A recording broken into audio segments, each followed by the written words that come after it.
Hello everybody and welcome back to Naruto D&D Making Waves. We have passed big session 25 and are now into session 26. I am once again joined by my amazing players, headed off by Ava Rice Pickle Dill. Let's do this. The captain of Gold Squad, as well as Hikari Kesho Rune Scribble, the captain of Crystal Squad. Let the games begin!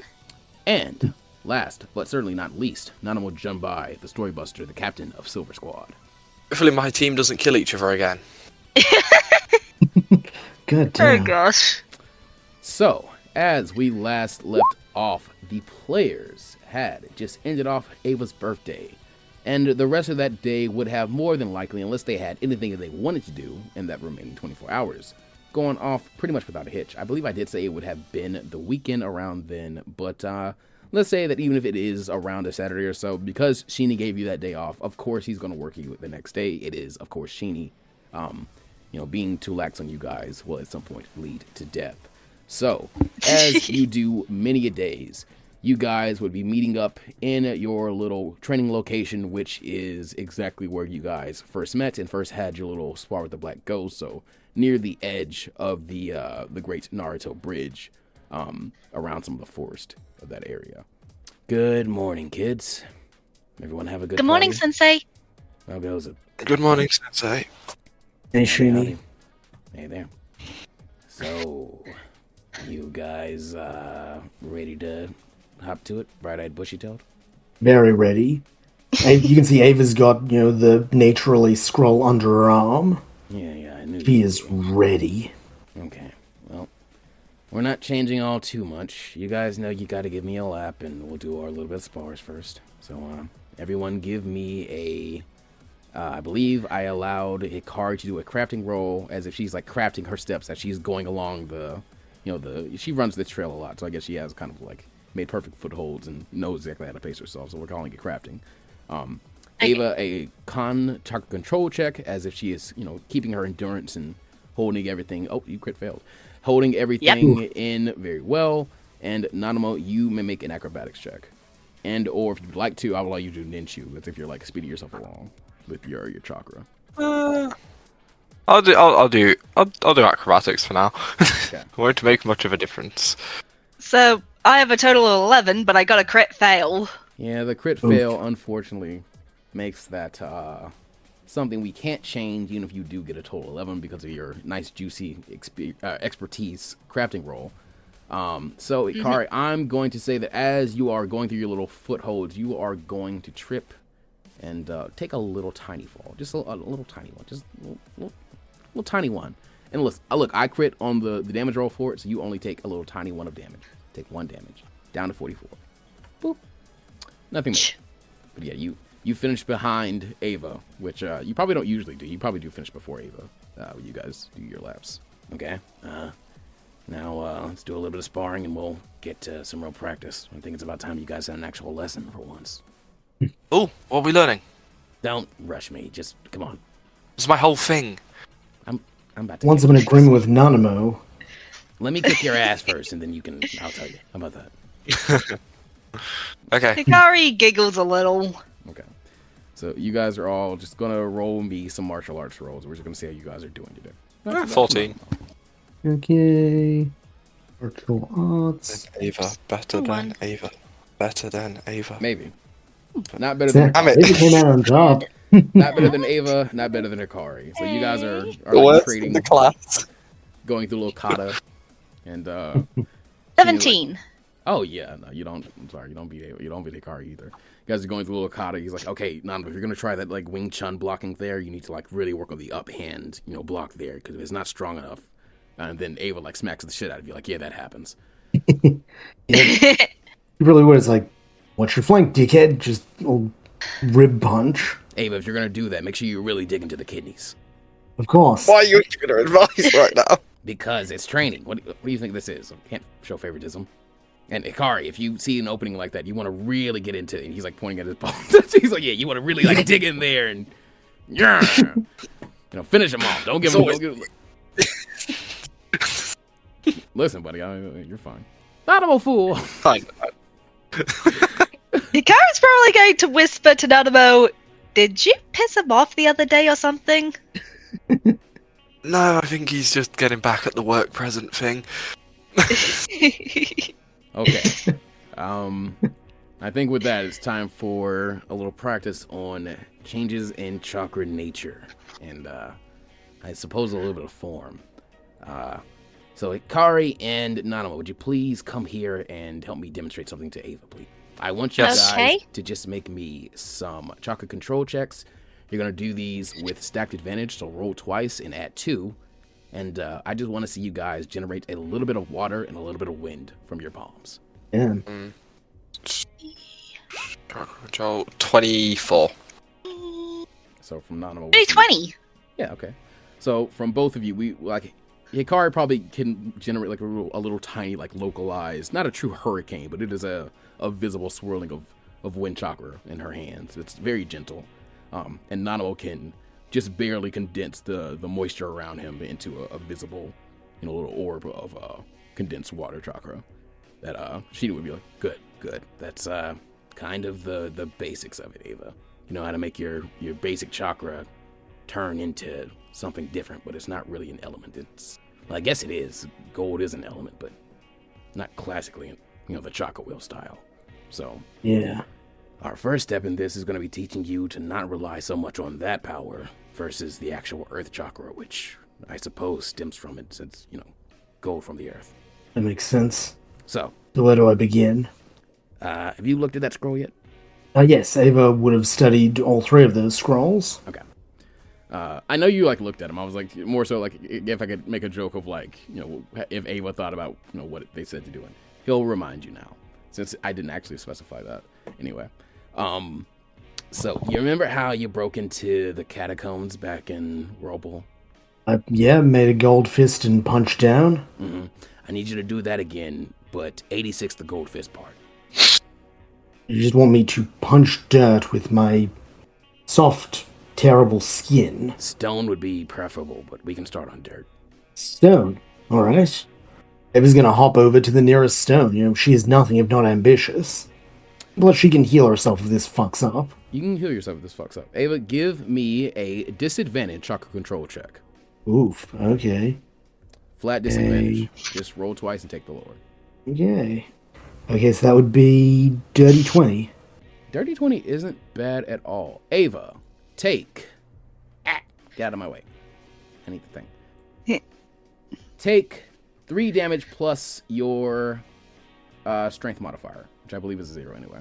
So just take 3 damage. Well, then, are we back to full from our training? Yes, you guys are back to full. If you're all, I believe I have you guys on the page I need you on. So if you're looking at your character on the little screen, your icon has the sheet I'm messing with.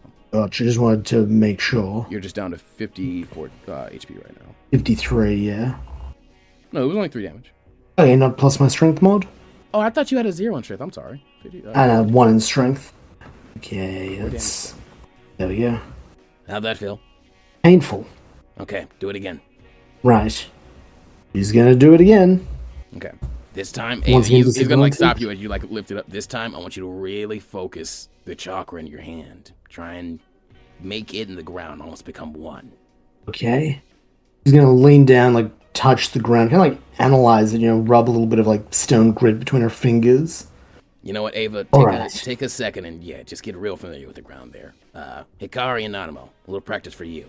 I heard that Okina gave you a new jutsu, so let's see you start working on that. And Hikari, I wanted Geronimo to be here for a bit of a something. I don't know where he is at the moment, so I'll leave that for later. Let's work on those new stiletto daggers. Okay. Okay. Hikari is going to pull them out from under her jacket. Okay. It was gonna look pleased that Hikari's, using them and seems to like them. And then Nanimo, you can just give me a ninjutsu roll. A ninjutsu roll. Okay. With advantage, or excuse me, disadvantage. It's still a little bit. Disadvantage. Well, no, you've actually just take the 19 because you've been working on it for a bit. Oh, okay. Then it is a 26. With that 26, Nanimo, even though you are, let me measure this out. These are actually These are about 10 or like 100-foot squares if they're like, we're being for real. So, like, even though you're a decent bit away from the water, you can kind of feel like the pull of it, and you can reduce the like strain of the chakra a little bit. So I want you to reduce your chakra by a full 7, or excuse me, by 5. By 5, okay. And as you do that, around your feet, it's extremely small. It's more like the size of like a little, like tiny, like baby snake, honestly. But a little like, yeah, like little tiny dragon, like forms out of just the wet ground. Aww. And it like, and it like does a little like sprinkle of water on the grass. So cool. Yeah, that's So close. Yeah, buddy. That's great. I'm really proud of you. Thank you. Okay. And then Hikari, I just want you to just attack Sheeny 5 times. Just give me 5 d20 rolls, and they're gonna be melee attacks with your weapon. Okay. Huh. Oh shit. I got a 19, a nat 20, a 6, a 2, and a 9. You hit twice. So Sheeny won't have his scythe out, but he's just kind of like blocking some of the hits. And you see like you kind of pass a stab overhand and then drop the stiletto dagger, and maybe like catch one by using the strings you're starting to learn how to make between them and swing it around to catch him in a spot that he wasn't blocking. So that's probably what the crit is. Okay. Good. So when you do that, really follow through with a stab. Don't use a melee weapon without full intent to really dig them in. I know how you feel about blood, but in this case, these are some of your last options, I suppose. Or we need to teach you how to use the blunt end. Let's just teach you how to use the blunt end. Pardon? We're going to teach you how to use the blunt end of those things. Okay. Okay. So give me another 2 melee attack rolls. A 9 and a 17. So you're going And my melee... to... Actually, you might hit with a 9. Would it be the attack bonus? Yes, it's just the attack bonus. Okay, then I think that's a 4. So that'd be a dirty 13. So a dirty 13 would miss, but that 17 definitely hits. So yeah. I would say you probably like miss with that first stab, and then she's like, good. So when you have opportunities like that, don't think that's a full miss. You can turn that into, and he'll show you how to like very slyly turn the stiletto dagger like more towards yourself, and then on the reach back of the weapon, he shows you how to like clock him in the jaw. He's doing it in kind of slow motion, but you're still like clocking him in the jaw with the little blunt ring of it. And it kind of ends in a motion where like you can hold the blade to his throat. Good. That's how you do that. So start practicing that to do less lethal attacks with him. Aye. And from there, you can also bind your opponents and stuff like that. Okay, Ava, how you feeling with the dirt? Ready. Okay. Give me another chart control check, this time with advantage. Yay. Best one's only an 18. With an 18, Ava, this time you hit the ground, and you will deal 5 damage. However, it is not to yourself, it is to the ground. Like, it cracks out, and you can see, like, the dust and stuff. And as you can see it, there's no gold on your fist, but just the very ends of your hands where, like, you had a little bit of visible chakra, like, only really visible to you. That chakra has changed more to, like, an orangish, brownish color. But it fades as soon as you begin to pay attention to it. I think you got a little closer there. Yeah, there was a little bit of orange-brown chakra on my fist for a second. That's what you're looking for. You get that stronger, that'll be Earth style. This is only the first step of it, though. And once we work from there, we can work on Fire style. Ava's nodding. She's giving Sheeny her fullest attention right now. Not bad for a first day at it. Eventually, I'm going to show you guys some really high-level jutsu that will involve you changing the chakra nature of certain things, like I learned how to do. I originally did it when I was being admittedly a bit of a cringy fanboy in my own right, but it taught me some important lessons. What is your natural chakra nature, Sheeny? I was born with fire, but I ended up learning Earth a bit later on because it helped with the whole dead bone pulse thing from the Kaguya clan. Just a smidgen, though. Hey. Is fire typical for a Nara? Or any member of the Leaf? Usually our first affinity is going to be yin because of the whole shadow and, our clan jutsu stuff. It works out that usually because we're from the land of fire, though, our second best option when it comes to the actual nature will is going to be fire. See. Also helps out with making bigger shadows sometimes, so somewhat of a Makes sense. advantage, I guess, yeah. A lot of clans from the Land of Fire end up with fire as the base nature, though. It's just kind of easiest. That makes sense.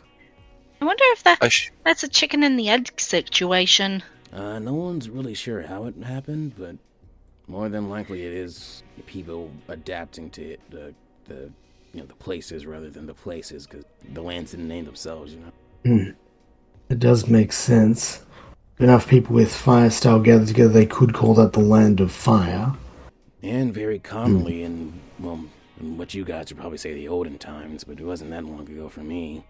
In wartime, it would be very common to link up members of clans or teams that had similar fire natures or just natures in general, because they could link their jutsu together and collaborate a lot easier.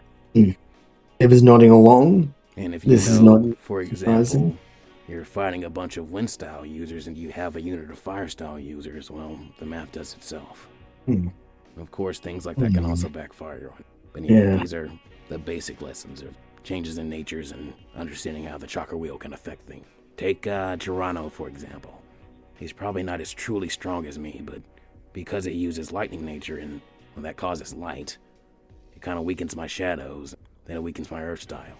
So I'm kind of only left with my fire style to fight him back with, and because of that, I'm only really doing neutral stuff with fire. See.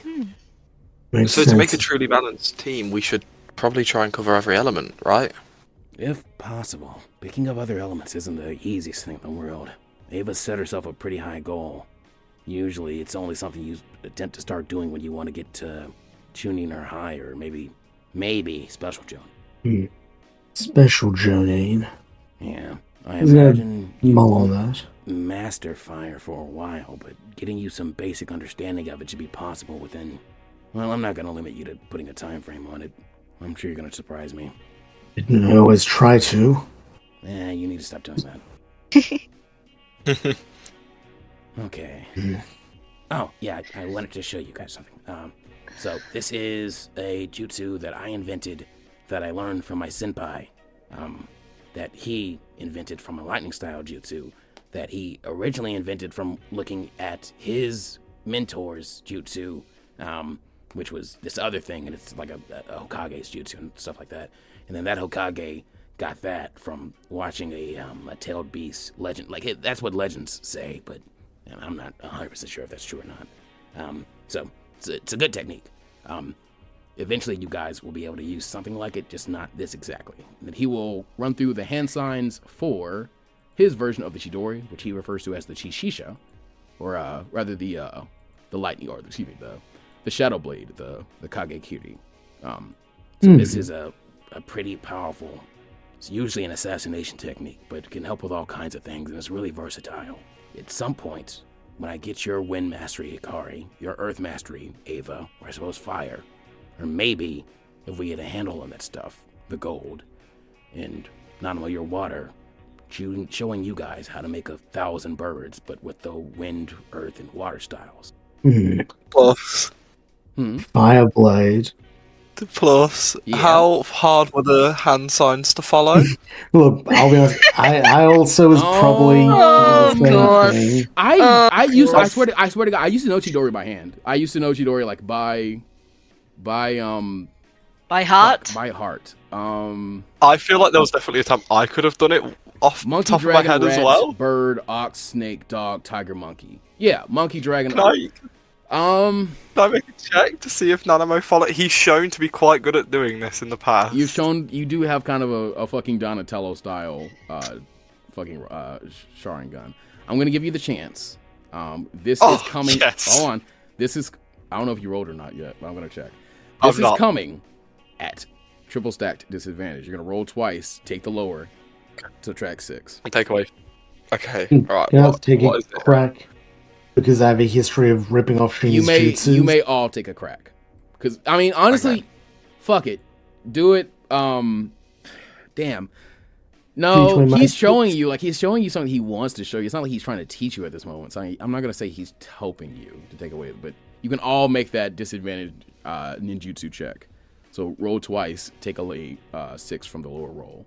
And if you get above a certain number. Yeah, I don't think I don't think 3 Ava- I is don't think going Ava to will be make that it, no. number. I don't think 3 is that Oh. number. Ava, call that another attempt at your... Holy shit. Okay, you might have done... Well, you did a +7. You did a +7. So you're going to take the 6. Nope. Okay. So Not even close.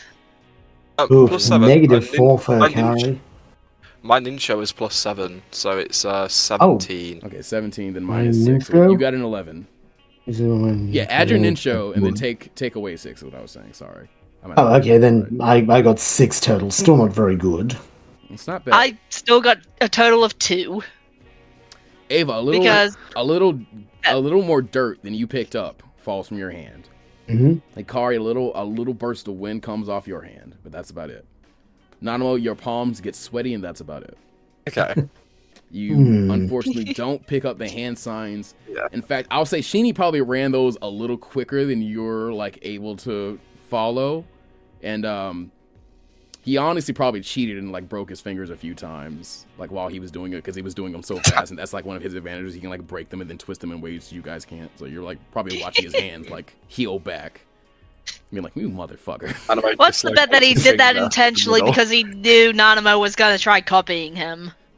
Hikari, the last time I pretty high. did that, remember he fucking transported himself somewhere we don't even know where he went yet, and now he has a fucking talking fish that hangs out somewhere in his shirt. That wasn't Hikari saying Oh that. yeah, that was me okay. saying That was a Rune thing. Okay, sorry. I was just Yeah, had that was Hikari said that like been like whispering that to a teammate.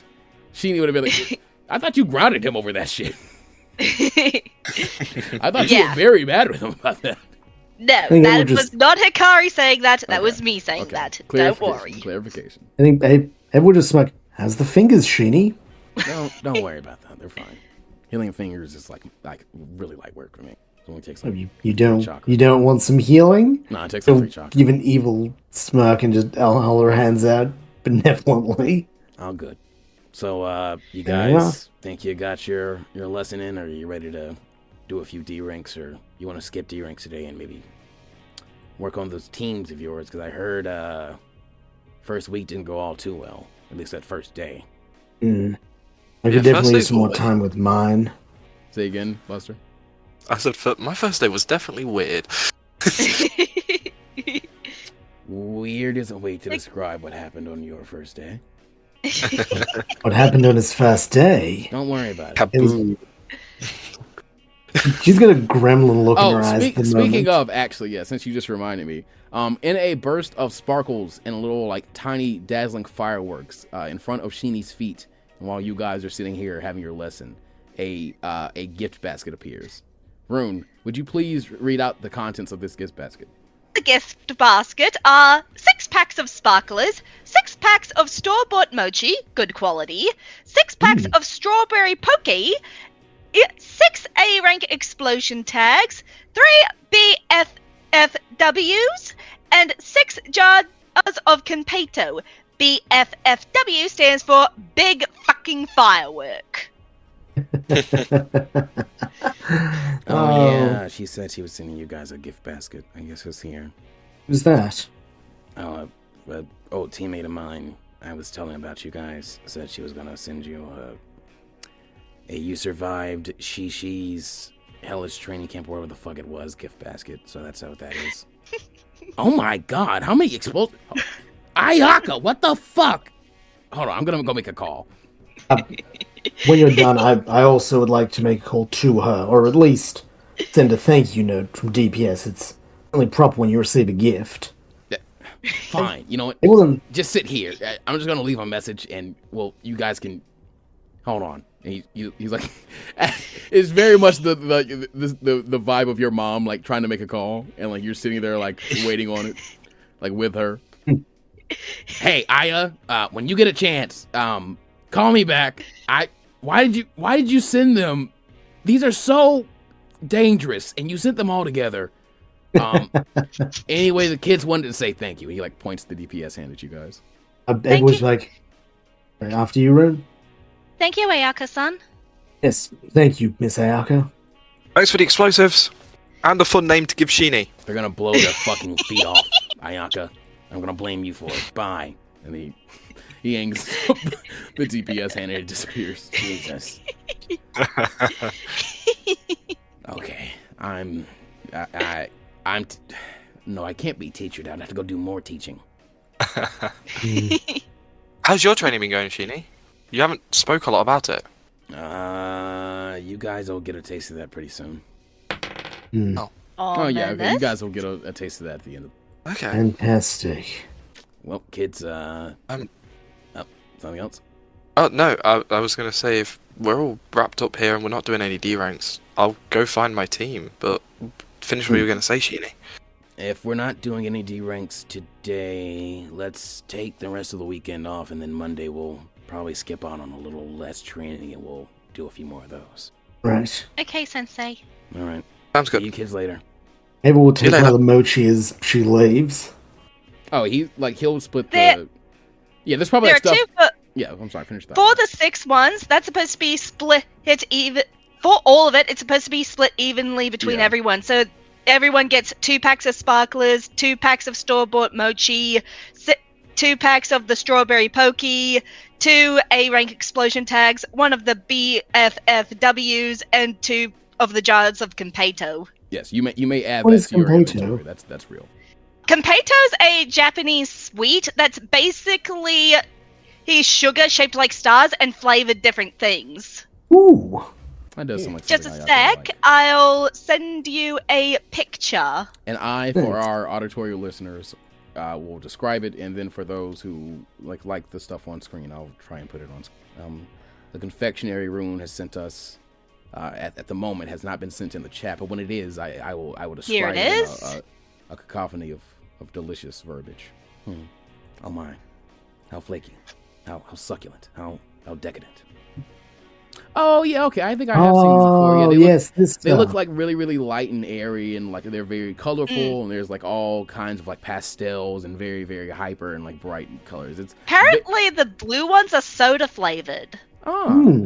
It looks very much like something you would think the character Ayaka would enjoy. I will say that. It kind of like an exploded gummy bear. Yeah. I was thinking that. Except they're a lot harder. They're not gummies. They're hard sugar candies.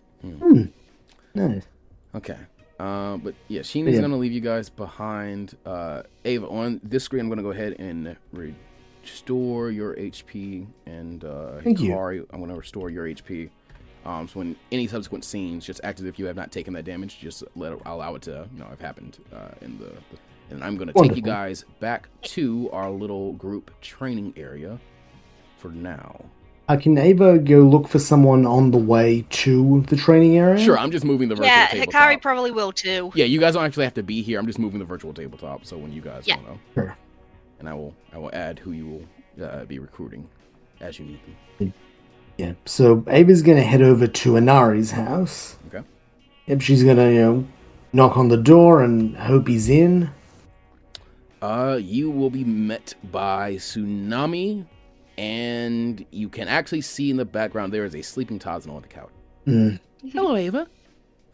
Good morning, Miss Tsunami. Good morning is to you. Inari How's your around? day going? Oh, I believe he's with Poochie and the boys. They're doing a bit of training, I think. Oh, good, thank you. Where are they training? Oh gosh, dear, I'm not 100% sure where they do it at. I would have to assume, because Inari was helping with the harbor for that time, it might be somewhere around the bridge, maybe. The hidden bridge. Sorry, not the Great Naruto Bridge. Excellent. Thank you very much. You're very welcome, dear. Would you like something for breakfast? We still have a few things that Inari didn't finish. That would be lovely. Thank you. Okay, yeah, sure. Just give me 1 second. She will run into the house, and she will return with a couple American-style biscuits. I'm going to describe them as. So, like, the fluffy kind of, flaky style. Like some cooked sausage and a rolled egg. Thank you very much. You're very welcome, dear. Please enjoy. Sure I will. And she'll wave you off. Ava will smile a little bit fondly. She remembers Miss Tsunami's cooking being really good from when she was little. Team Naruto And she'll just, it, so she'll just, head out to the, Hidden Wave Harbor. She'll, eat some of her breakfast. Just, looking for Inari, because she thinks he might be very useful for what she's got planned now that she's spent a week analyzing her, team. Give me a little investigation check with stacked advantage. Roll twice, add 2 to the higher. Okay. I could have made that a higher as well, but it's fine. Invez. Okay. Oops, sorry. I meant to do 2d20. You can just roll again. Yeah. 14, and the second roll will be, and the pickle is... Oh, dirty 22. Much. Take that 22. You think you know where Inari and Pucci would like to train, and Ava, I'm going to say you find it pretty quickly because it is the place where you, Pucci, and Inari used to play, or Pucci was originally lost in this timeline. In the original timeline, he would have gotten out of the water, but... Ava will head there. Inari, Pucci. Oh, hey, boss. Hey, Lady Ava. Yo. You two are here. Yeah, they're always here. Well, they can stay here. I need your help and Pucci's if I can get it. Pucci, you have wind nature, right? You did that Typhoon Terrier back in Perroco? Restaurant. Good, that could be useful. I don't know if you've heard, but, we're doing this training camp where we're taking a bunch of the Academy washouts and giving them a second shot. Yeah, it sounds like bullshit. Well, I've got 3 of these idiots, and there's only one of me, and a lot of their skills are things that don't really align with mine, so how about you two come subcontract under me? I'll give you a portion of the pay, and you act as my teaching assistants. Right around real, are we? Nah, not a bad deal, but I mean, she's kind of cutting into our training time with these 2 idiots, and they need as much as they can get. Yeah, arguably you'll get... Oh, I'm sorry. Arguably you'll get training with these idiots, you're just trading out which idiots you're working with. You're Rory and Rorati, right? I mean, you don't need them, but if they're bored, I'm not paying them. Yeah, that's about right. Up to you guys then. I'm not gonna force you. They're gonna look at you, Ava, and I want you to make a... I imagine like you outside of Ava like wouldn't mind them for the extra help because it would be like extra advantage, but I feel like Ava in character wouldn't want them, like in general. Exactly. She doesn't particularly want them. Give me an intimidation roll. Got it, boss. Just like you're not even trying. 28. They're like, we'll go see if Lord Nanimo needs. Zoe, he wanted to learn a kenjutsu from us. Remember? Right. Yeah, we'll catch you guys later then, Sensei and Nari, bro. Yeah, see you, losers. And Pucci and Inari will join you. However, I am in the midst of getting new Pucci art done, so I don't have a Pucci token done, like in our new style. So, if you will allow me, Pucci is going to be represented by it's Lucario. I looked up and it's Lucario. I got a text and I looked down at my phone. Listen, he has a render we've been using. I just don't like it as much. I want to change the thumbnail art and stuff like that. I'm going to do the same to Harumi at some point as well. So don't expect them to look the same forever. It's really tickled me. Sorry. That was funny. I was thinking, like, I do have another. Hold on, I'm gonna give you guys a voice. I'm gonna give you guys a choice. I also have. The only way it could have been better if it was Scooby-Doo. I was going to say that's God the damn it! You're right. Fuck. That's a missed opportunity, guys. That's the joke I was about to make that won't even make up for that. So I'm kind of sad. I'm just gonna move on. I'm sorry. I failed. Okay. No, Hikari is great. Yeah, Lucario is the best I can do for you right now. You can look up their HP and stuff like that. Pickle. Wait, I think I have given you Pucci and Inari. I might not have. I don't think I have. I don't think so. At least not in a while. I'll pull them up very quickly. I am screen recording my own thing to try and start including some of the actual virtual tabletop gameplay from now on. So viewers are getting a small glimpse into the machinations I'm doing behind the DM screen for just a little small bit. So you need Poochie and you need... Younger Shane. And I got Inari. Oh, Inari, let me share your thing, please. Oh, okay, good. Yeah, Inari's thing was restricted, so you guys have actually never seen Inari. Yeah, Inari is an enigma. I actually need to add something because there is a stat block or like a thing that has the effects of the Kubi Kitty Boach. I forget where it is, but he does have that. That does like play into his. It might be in. I think it's actually in the Team 7 roleplay. I think it's in like one of the shop guide for item.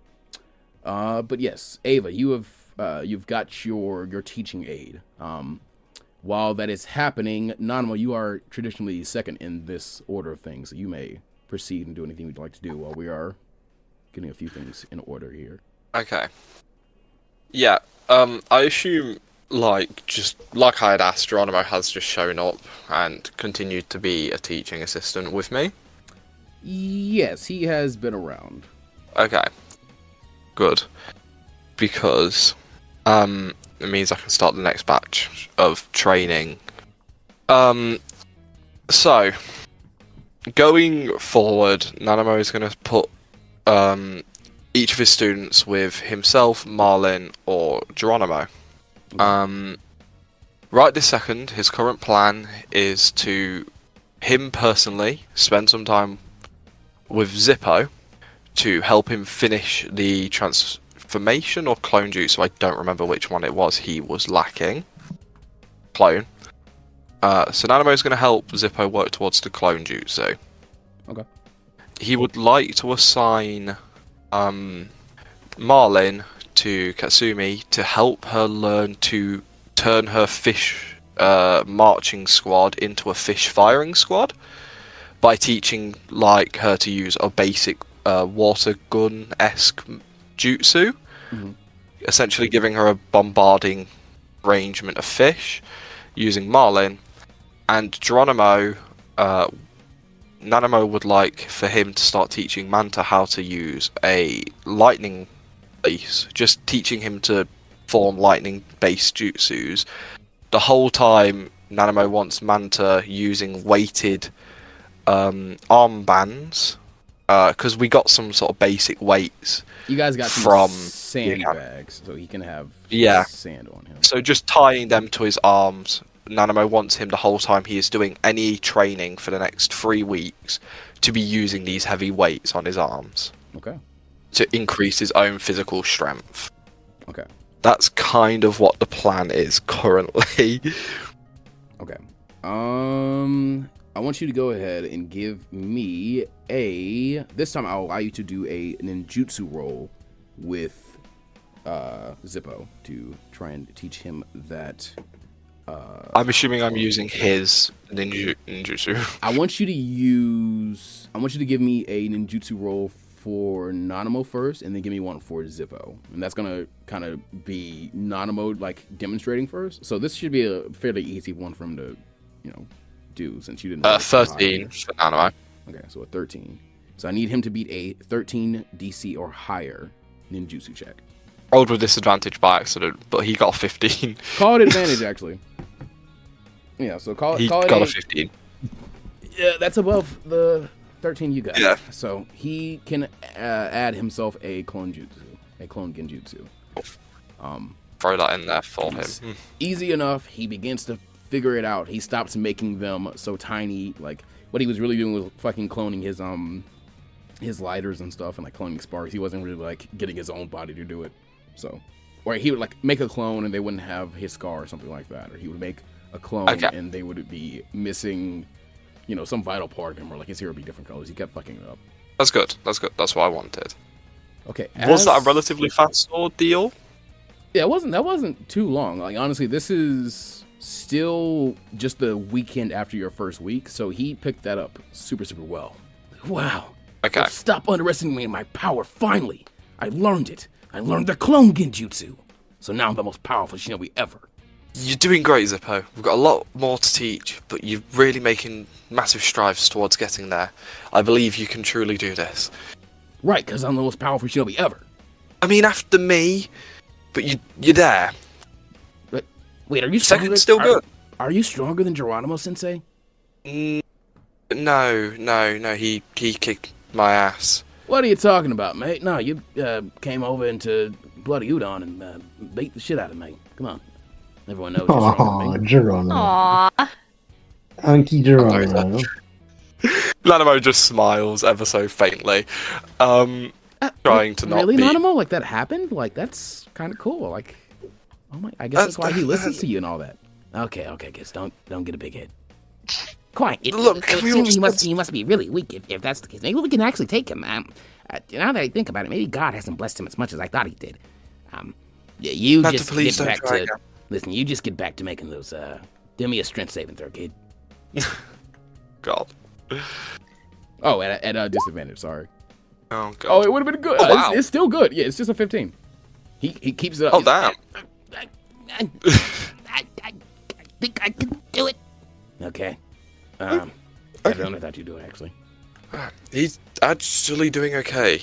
I assumed that thing with Ava might have not just been a flunk.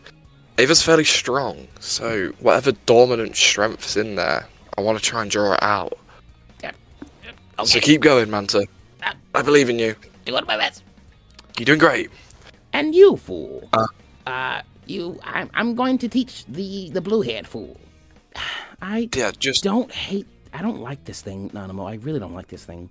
It's so weird. Look, Marlin's really cool. You've just got to trust him. There is no one I know who is more in tune with the water-based jutsus that I want you to learn than him. Okay, but why He's does a he have fish. to call everyone a fucking fool? It's so annoying. He's a fish. That's a compliment where he comes from. Is it? Yeah, being a fool is like being a sage for him. So he's calling Complimenting you. Okay. What do you want me to do? Like what do you want me to do, you stupid fish? Look, he- Marlin, yeah. just a water gun would suffice. Oh my god. She can't even do that? She really is a fool. Not even the cool kind of fool. Okay, fool, listen. Just put your flippers together like this and make the water go whoosh like that. Nanimo fool does it so easily. I don't understand why you don't get it. Made a mistake. If you would just show me the hand signs for that marching fishes jutsu. It's fishes, marching fishes. But I don't think that's the correct grammar. I don't care what the. Okay, first you do this one, and then you do this one, and then you do this one, and then you blow if you like aren't near the water, or you like force your chakra to go into the water like this one with a ramsel at the end. Show me the third one in the sequence again. This one? That's not a fucking hand seal. What? That's just a rude gesture. You're just flipping me off. That's not a hand sign.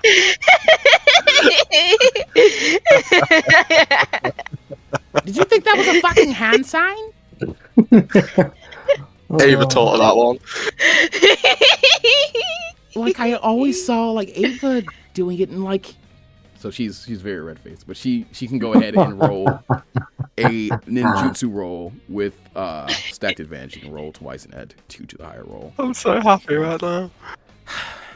Like if Nano doesn't roll well for me, I'm gonna be like so mad. I'm rolling actually kind of okay. Not bad at all. Set ninjutsu. Okay, so 19. yeah, raw 15 on the dice plus 4. Okay. She will actually, it seems like maybe because she's mad at Marlin or something like that, her marching fish begins to take on a form that looks more like him this time, and she launches them with a lot more force. And in the little, commercial area you guys are kind of near, you aren't like super near the docks, but you are close enough to where like these, this little like surge of, I'm going to say like 20, like little condensed water chakra swordfish. And there are like some little like koi fish constructs in there as well, where they land very close to the docks and they cause this very big splash of water, and a few of the dock workers get wet and begin to look at you guys. Sorry. That wasn't bad at all, fool. I suppose you're not a terrible teacher for a fish. Yes, and you're not a terrible learner either for a bitch. Anyway, Nanimo. Wait, why are you stop? I'm keeping this fish. Oh my He god. dies and killing everyone. Katsumi is rolling melee attack rolls on Marlin as he is like trying to swim around the little area you guys are in. Oh god. Marlin, please live. What has happened? I'll just roll 2. She might actually hit him with I that. think she hits with a 17. I'm not gonna lie. Yeah. Alright. I don't have his stuff D4 anyway. damage. I think we forgot to make a Marlin sheet. Yeah, I think. I actually might have made one. I think I did make one on your summon sheet. I did. Oh, He no, has I've got 52 HP, and he has I don't know how. Oh they my have god! jutsu slots. Yeah, they have jutsu slots. Oh my lord! You didn't I've know I never did clicked that? button That's before. so funny. You didn't know I did that. I'm so happy. I still need to get Marlin art done too, honestly. Okay, Okay. I know where his 52 HP is now. HP. Okay. He has so much more HP than I thought. He has more HP than me, I think. I think it went up when you went up. Okay. So yeah, he'll take a little 3 damage to go down to 49 HP. That's funny. I'm glad him and Katsumi are having moments. I wanted them to have more moments. Okay. Yeah. We're gonna now flash over to Hikari as she's meeting up with her team on this nice. Before Saturday. Hikari meets up with her team, there are 2 things she wants to do. First off, plus, is the ninja tool shops from the festival still here? The Ninmart. Yeah. We're gonna make this a highs or lows roll. Our first in a while. So you call out highs or lows, and I'm gonna roll. Highs.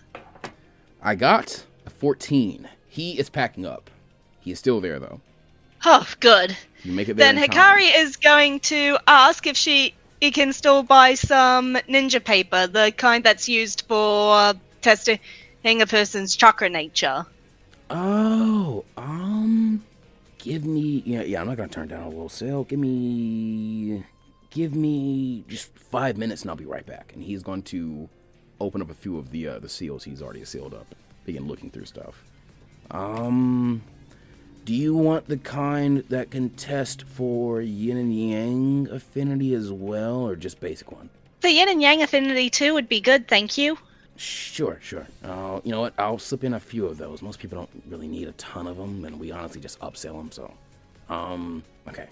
He's gonna get you together a little bundle of about 12 of these. So about 10 regular ones, just like, test regular chakra affinity. And, about 2 that will test for all kinds of affinities, like Kick and Genkai as well. Okay. So, give me, I'm gonna say... 1,000 Rio. 1,000 Rio? Mm-hmm. Just 1,000 Rio. Okay. Not too bad. Like, There you we can't go. learn anything from them other than just like what your affinity is. So Yeah. they're not that big of an investment. Pleasure doing business with you, little lady. Did you get that catalog I sent you? You said you wanted one. Yes, I did. Thank you very much. I'll stay in touch then. Glad you enjoyed the shopping mart. Thank you kindly. Have a good day. You as well. Tell your friends I said hey and come shop again. And he'll And wave you with off. that, Hikari is going to go do her second task, which is meeting up with Cole and Harumi. Okay. You know where their inn is, and also the exact room, so you can make it there, like on your own. Yeah. And you'll just arrive there. And she is meeting up to check 2 things. One, she wants to see if the tools she asked Cole to make are done. And 2, she wants to ask if she can ask for their assistance in training her former classmates. Because at the very least, but she has no genjutsu to teach Hisoka anything, and she thinks that they might also be able to help her teach Takeshi a lot. Okay. In that case, the door is closed. Like you can hear, because Cole's always loud. You can kind of hear him, like on the other side, like talking and kind of tinkering to himself. But you would just knock on it, and he would open it. Hikari, welcome back. I've made progress morning, with Mr. your Cole. tools. Yes, morning to you. Is it morning? Shit. Oh my. Let me take these goggles. Holy. Okay, I'm gonna leave those on. Very bright out here. You've been up all night, haven't you? Not tonight. Just yes, he was up all night. Harumi says, just, like kind of poking over his shoulder. You can see the Vadianoi kids are asleep. Sorry to be here bothering you. It was so early in the morning. No, it's no bother at all, But, yes, I have your prototypes here. And he has a stack of faux kunai and faux shuriken. However, they are kind of like made out of almost like markers, almost like the edges of the kunai, when one slashes with them, will like leave different colored marks. So like there's one that's purple, there's one that's orange, like, you know, like a pack of markers almost. And the same with the shuriken. The shuriken are almost just like 4 markers duct taped together that one can throw. Yeah. But that is basically what he's made. He's also made you something that you didn't ask for, but that he thought might come in handy for you. And that, as I was inventing it, Caro and Frosh and I'm sorry, bloody, what's the last one? Ghetto. They were enjoying it, so I made one that, you know, could absorb chakra a bit more, and was even able to get it to absorb a bit of chemical and poison, so it might be useful in your training. And he will show you a ball. Ah, Yeah, nice. Basically just some rubber wrapped around some chakra seals that have, you know, just had simple etchings of very low-level chakra-absorbing seals. It's nothing major, I assure you. Thank you so much for doing all of this, Mr. Cole. Well, I did need something to keep me busy as we were, you know, settling into your town here. It's very quaint, very quiet. And if it's not too much to ask, I do have one more favor to ask of you and Miss Harumi. What might that be, dear? You see, the reason I asked for this is because me and my team are hitting some of our former classmates, and the 3 I have, 2 of them I'm afraid I can't train as efficiently as I would like. Our fighting styles and specialties are a bit too different. So I was wondering if I could ask the 2 of you to help me with that. I'd be happy to help. I suppose Okina is doing much at the minute. He's just enjoying spending time with your pink-haired friend. Or is it Silver now? I can't keep track. If you're talking about Nanimo, he's dyed his hair back to silver. Of course he has. Yes, I'd be happy to help you, my dear. I will gather my things and meet you at your train location. Thank you very kindly.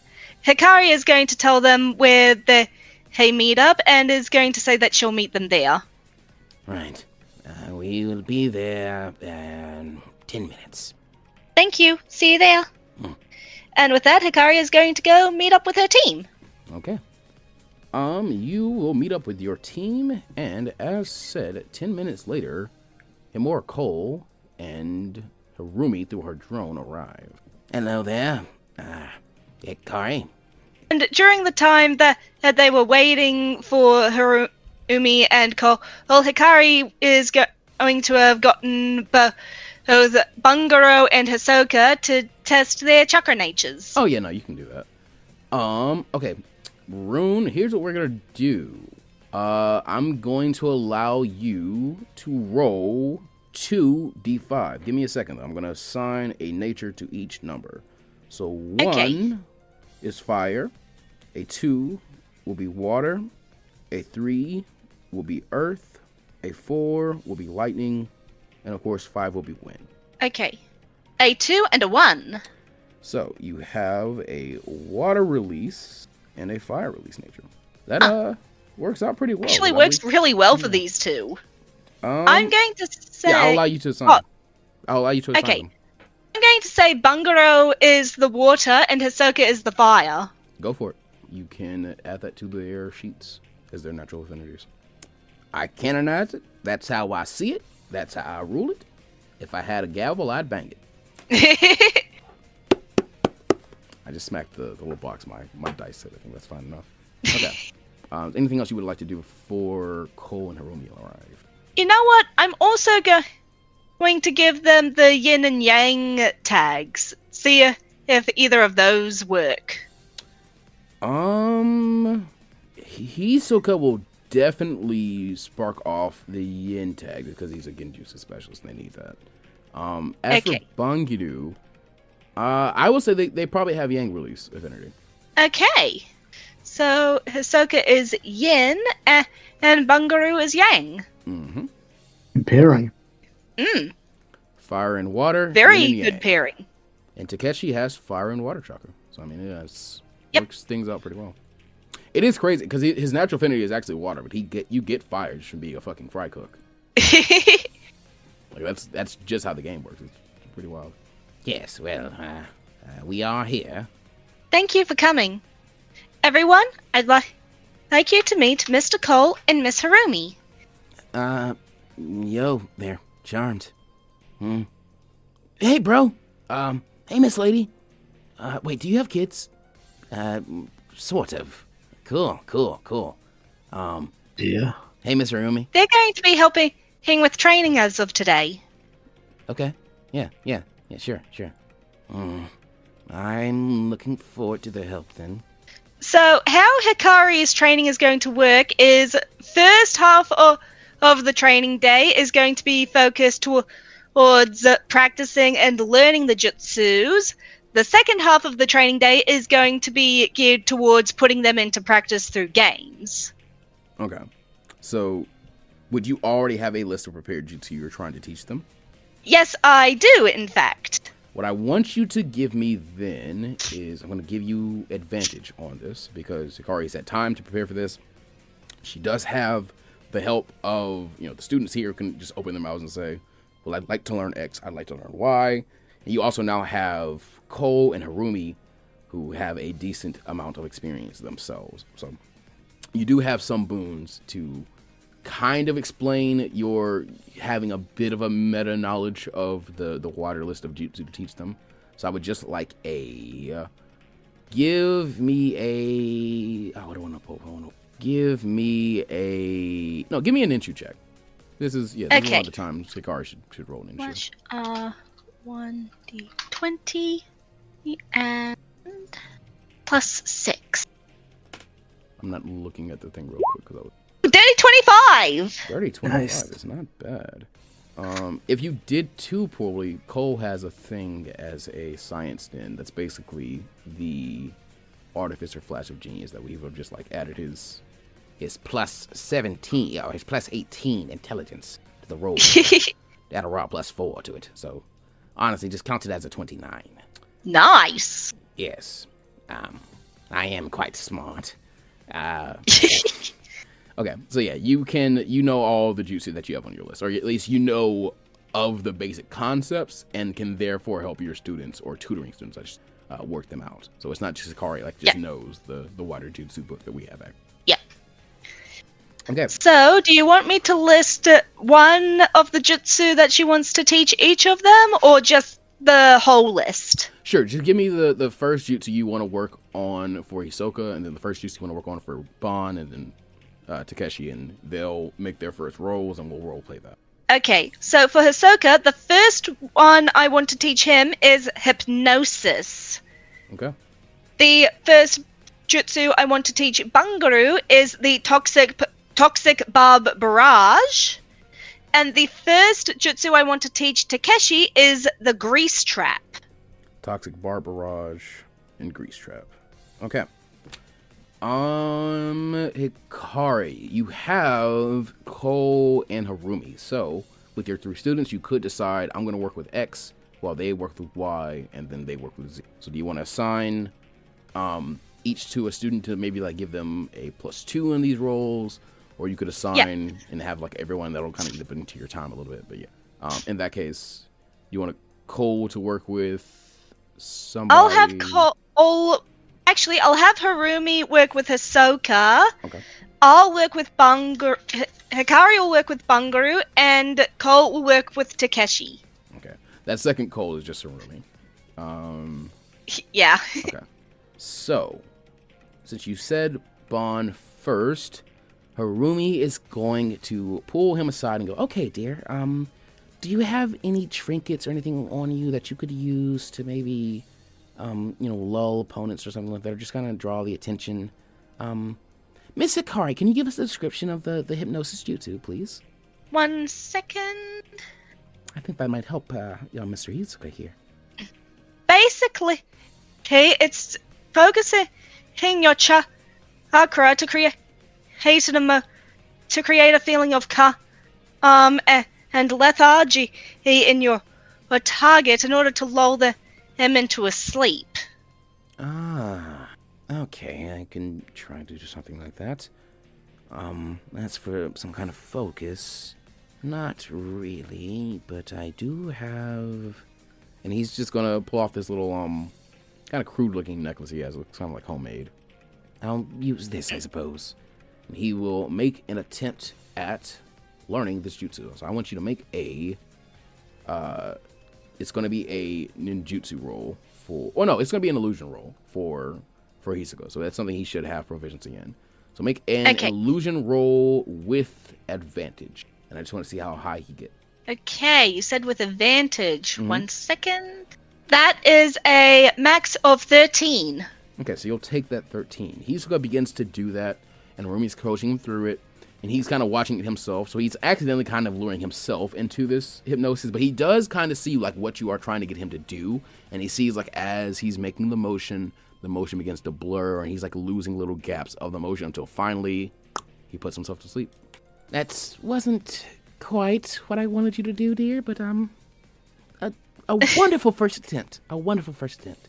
A success is a success? Take care of Bon. Don't let him get hurt. Hikari's going to look to Bungaroo and ask, how much sleep did he get last night? I think he was excited to come train. Okay, so not much then. Let's let him sleep then. And we'll wake him up later. Okay. I'll just help you two then. And Harumi will join you guys for the rest of your teachings. So Hikari, let's do the same thing. You can explain to Bon how a toxic bar barrage is performed. Okay, so I use my senbone, but for you will probably use your needles. And how I do it is I coat them with poison, and you use a very swift movement in order to send a whole bunch of them out all at once. But for you could probably fill up your needles with the poison so that you can have them ready to go whenever. That makes sense.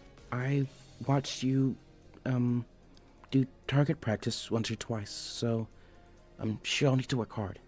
Do your best, okay? Okay. Okay, they are going to make a ninju roll with advantage. So they can use that 11 and then add their ninju proficiency bonus. There it is. Ooh, that's a dirty 17.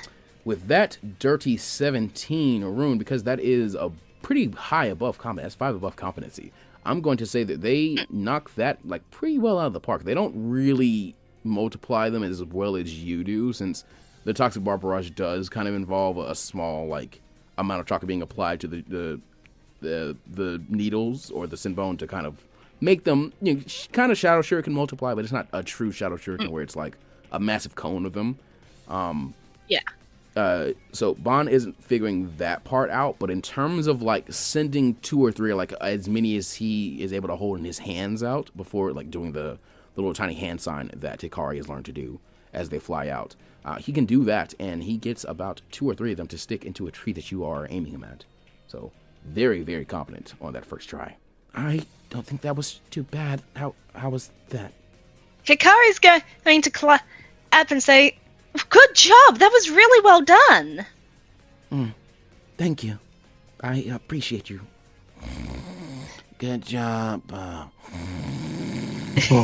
Good job, bro. That was amazing. Okay, now, Gogglesburg, you're gonna teach me, right? Oh my, I don't understand why Hikari would give me this one. Anyway, lad, I don't know if, Hikari, did you have a description of this grease trap technique you're trying to teach? It's actually something that came to my mind the other day, when we were playing Monsters. Do you remember that pot of boiling oil you threw at me?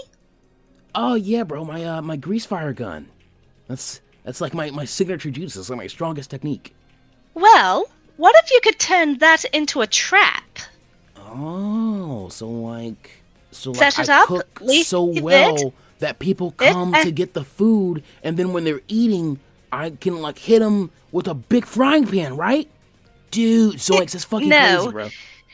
Hikari, he begins to explain the concept of the trap. That it's basically like a gas trap, but with boiling oil. The boiling oil is in a little compartment under the trigger, and when it is triggered, the boiling oil splashes out, splashing all over the person that triggered it. Oh, bro, that sounds like a bit more like rigging and stuff than I'm like used to, so you might need to teach me how to do that part. But like, it sounds dope, bro. Like super, super cool. But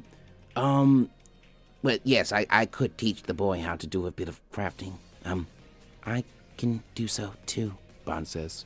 No, bro, if you just want me to make like a trap, what if I just, and then he is going to summon his pot of oil and just pour it around himself. And I'm going to allow you to make a, this will be a stacked advantage, I'll say survival roll, since he should have pretty good that. And it's basically just him using the D&D spell Grease, where he's just like making some bits on the ground greasy as just like a oil slick. So if someone was to stand there, it's become, difficult terrain, and they have to make dex saves. If they fail, they will fall prone. Okay. Honestly, Ron, he can have that for free. Okay, good job, buddy. Oh yeah, never mind. He rolled well anyway. That's a dirty 20. Yeah, it's a dirty 20. Yeah. So he okay. Takeshi has just learned since I'm making that so easy, call that the E rank skill Grease. Okay.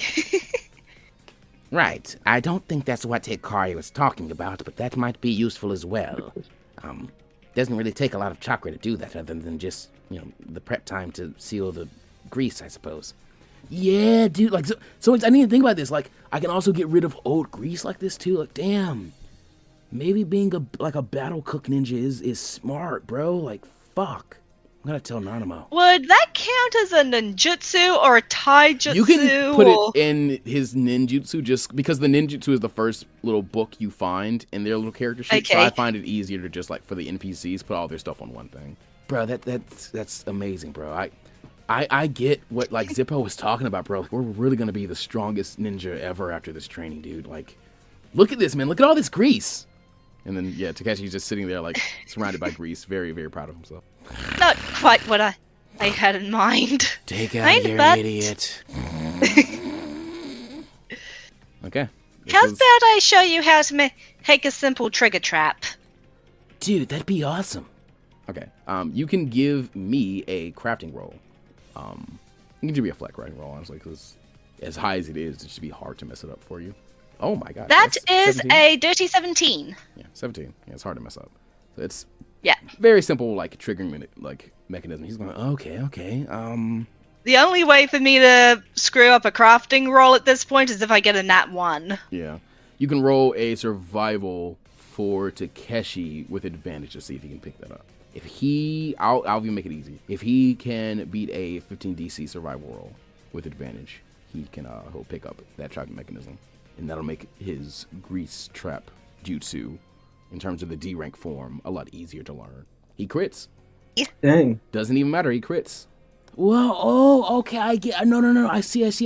It's kind of like some of those like really fancy, like he would use some kind of like cooking term or like terminology for like a food thing. It's like a really cool version of a chafing dish, or like the lid for a chafing dish. Okay. I see. And he like replicates it perfectly. Hikari claps, telling him good job. Wow. You guys are great, man. Like I'm gonna be the best fry cook ever, and like the strongest dude. Cool. So cool. Let me make some lunch to celebrate this, guys. Wait, I need more grease. I'll be back. And then Takeshi leaves for a bit. So we will swap back over to Azo, or I suppose we could. Well, no, you didn't really get to do much in your. Yeah, I didn't get a chance to do anything. Gotten to do anything yet. Yeah, so Yeah. All your assembled characters are here. You don't need to waste any time setting them up. Cool. Basically, Ava's gonna bring them in and she's gonna explain that for the next little while, they're gonna be splitting into one-on-one groups. First off, she wants Anzen to go with Inari, because she noticed that he was fairly passive in their coin test. He was reactive, he didn't press any advantages, and because he's a big guy, the biggest guy in the group, and has the most forward momentum, it would be in his best interest to actually take the fight to the enemy sometimes. That's why she's going to work with Inari. Try and work on things like, for example, a shield bash would be a really useful move for him. Oh, Lady Ava, I actually know how to shield bash already. I simply might need to practice it a bit more, but I believe I used the maneuver against you. Yes, exactly. That's why she wants him to improve it. See if she can maybe even send a guy, like, flying a good way, like, into things. Try and make that part of his kit, If he's going to be primarily defensive, he still needs a way in which he can push the enemies, like, without moving himself. That's why she wants Inari, who's also a big weapon user, and she wants him to help her. She wants Inari to help Anzen with things like recognizing when to strike back, how to use a reaction well for, a counterattack that can help protect the team. That's the job she wants to assign Inari and Anzen.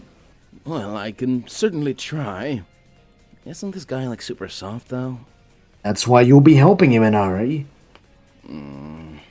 Alright, big guy, come on. Good. Right away, sir.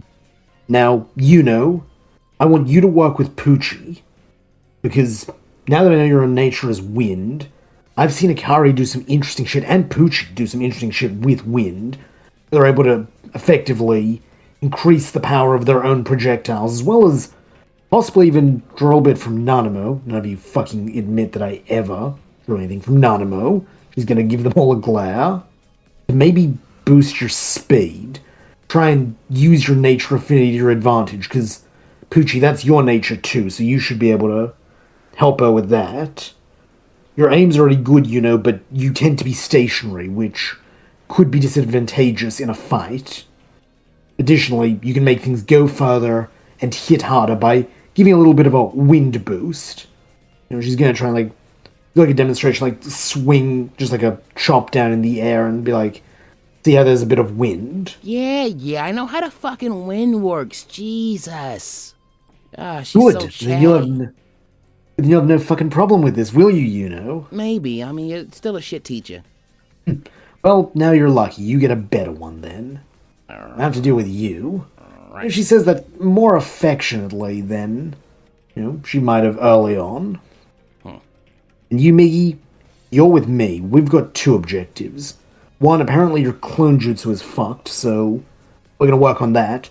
But also, I've learned some new things about how to harness Earth nature recently, which is also your typing.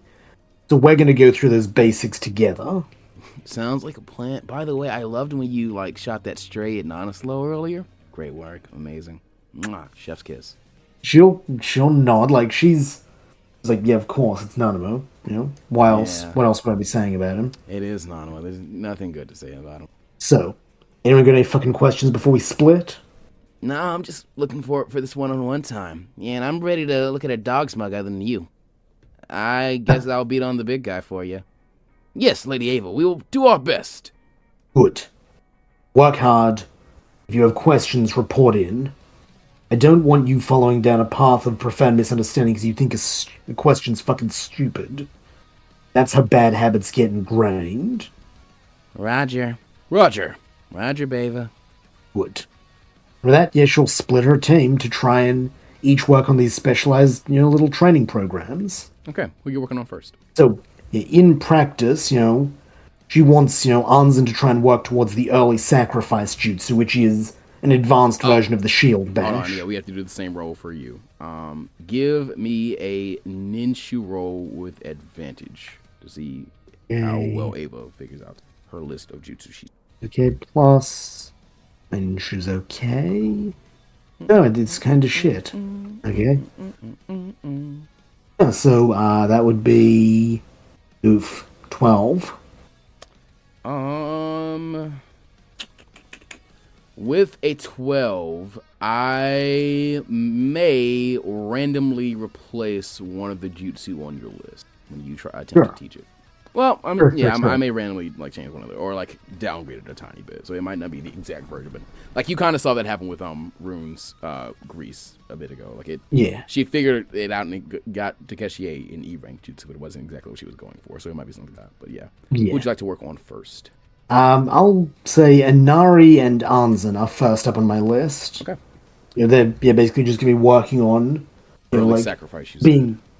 Early sacrifice, just being more aggressive in combat and trying to capitalize on reactions and take the fight more to the opponent rather than waiting for someone to hit him.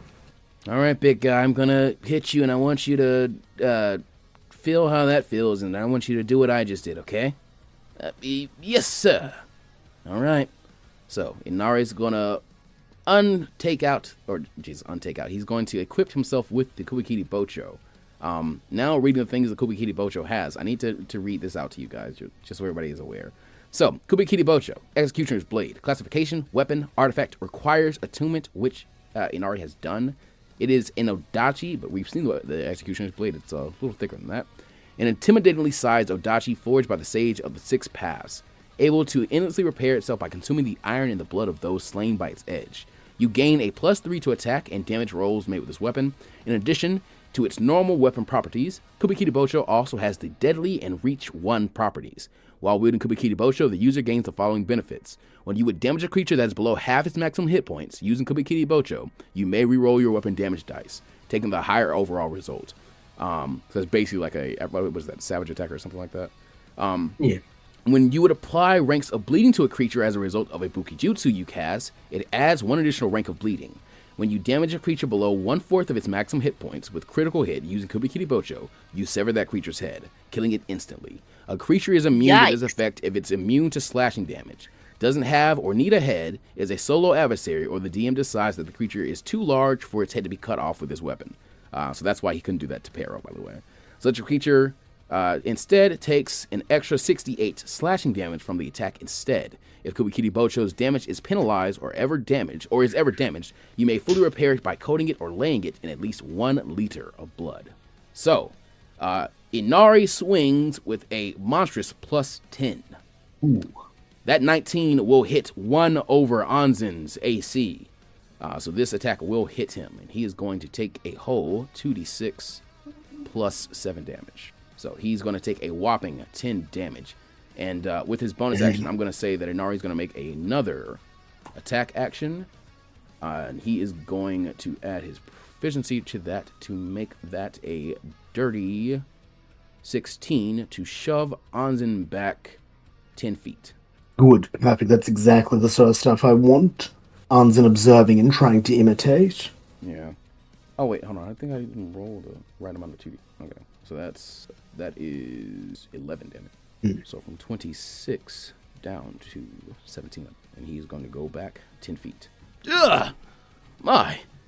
I didn't expect such a small lad to have such power, but I suppose this is the boy who helped build the Hidden Wave Harbor. I see what you mean, Lady Ava. I shall attempt this venture. He's going to stand back up to his feet, say he can do this all day, and walk back up to Inari to attempt the early sacrifice.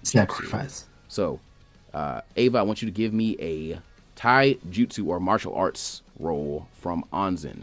Roll me a D12. Roll me 2 D20. Okay. Actually, no. I'm sorry. You spent that time studying your people, so you are owed. I'm gonna say a stacked advantage for teaching each of them one thing. Okay, I was just gonna use that for each of the times Ava teach them, because she's gonna cycle through all 3 of them. It's up to you. I'll let you save it however you want to. I'm not gonna play it for you. No, I'm gonna be smart. I'll say that, this is probably a good time to use his stacked advantage, because this is gonna be foundational to what he needs. Okay, so roll twice for him, add 2 to the right roll, and then add his martial arts, which I think is pretty good just because of his class. Yeah. He has natural Plus proficiency 4. in it. Ooh, damn. Glad you took That'd the be... advantage, huh? Yeah, that would only be a 12. I am going to say... What is Inari's AC? I don't think Inari would have a combat check because they have padded armor. Nari's AC is... I just took it down by 1. He had a combat check and I cool. gave him padded armor, so he has 16 AC. So he won't hit him. But, Anzen, do you have anything else you can add to this? Anzen, let me do a quick squid at Anzen's. He might not, but if he misses, I'll still allow him to kind of like use his light attack action to try and go for a shove. Okay. He might be able to add his martial arts die, which might give him. He can add his martial arts die actually. Yeah. I roll that? Yeah, you're rolling for him. Unless you would like me to roll for you, I don't mind doing I'm on 4. Because I think a 4 would make this a hit. Fuck yes. 3 would have made it a hit actually because I dropped him down. Oh, nice. But yeah, you got the 4. So you hit.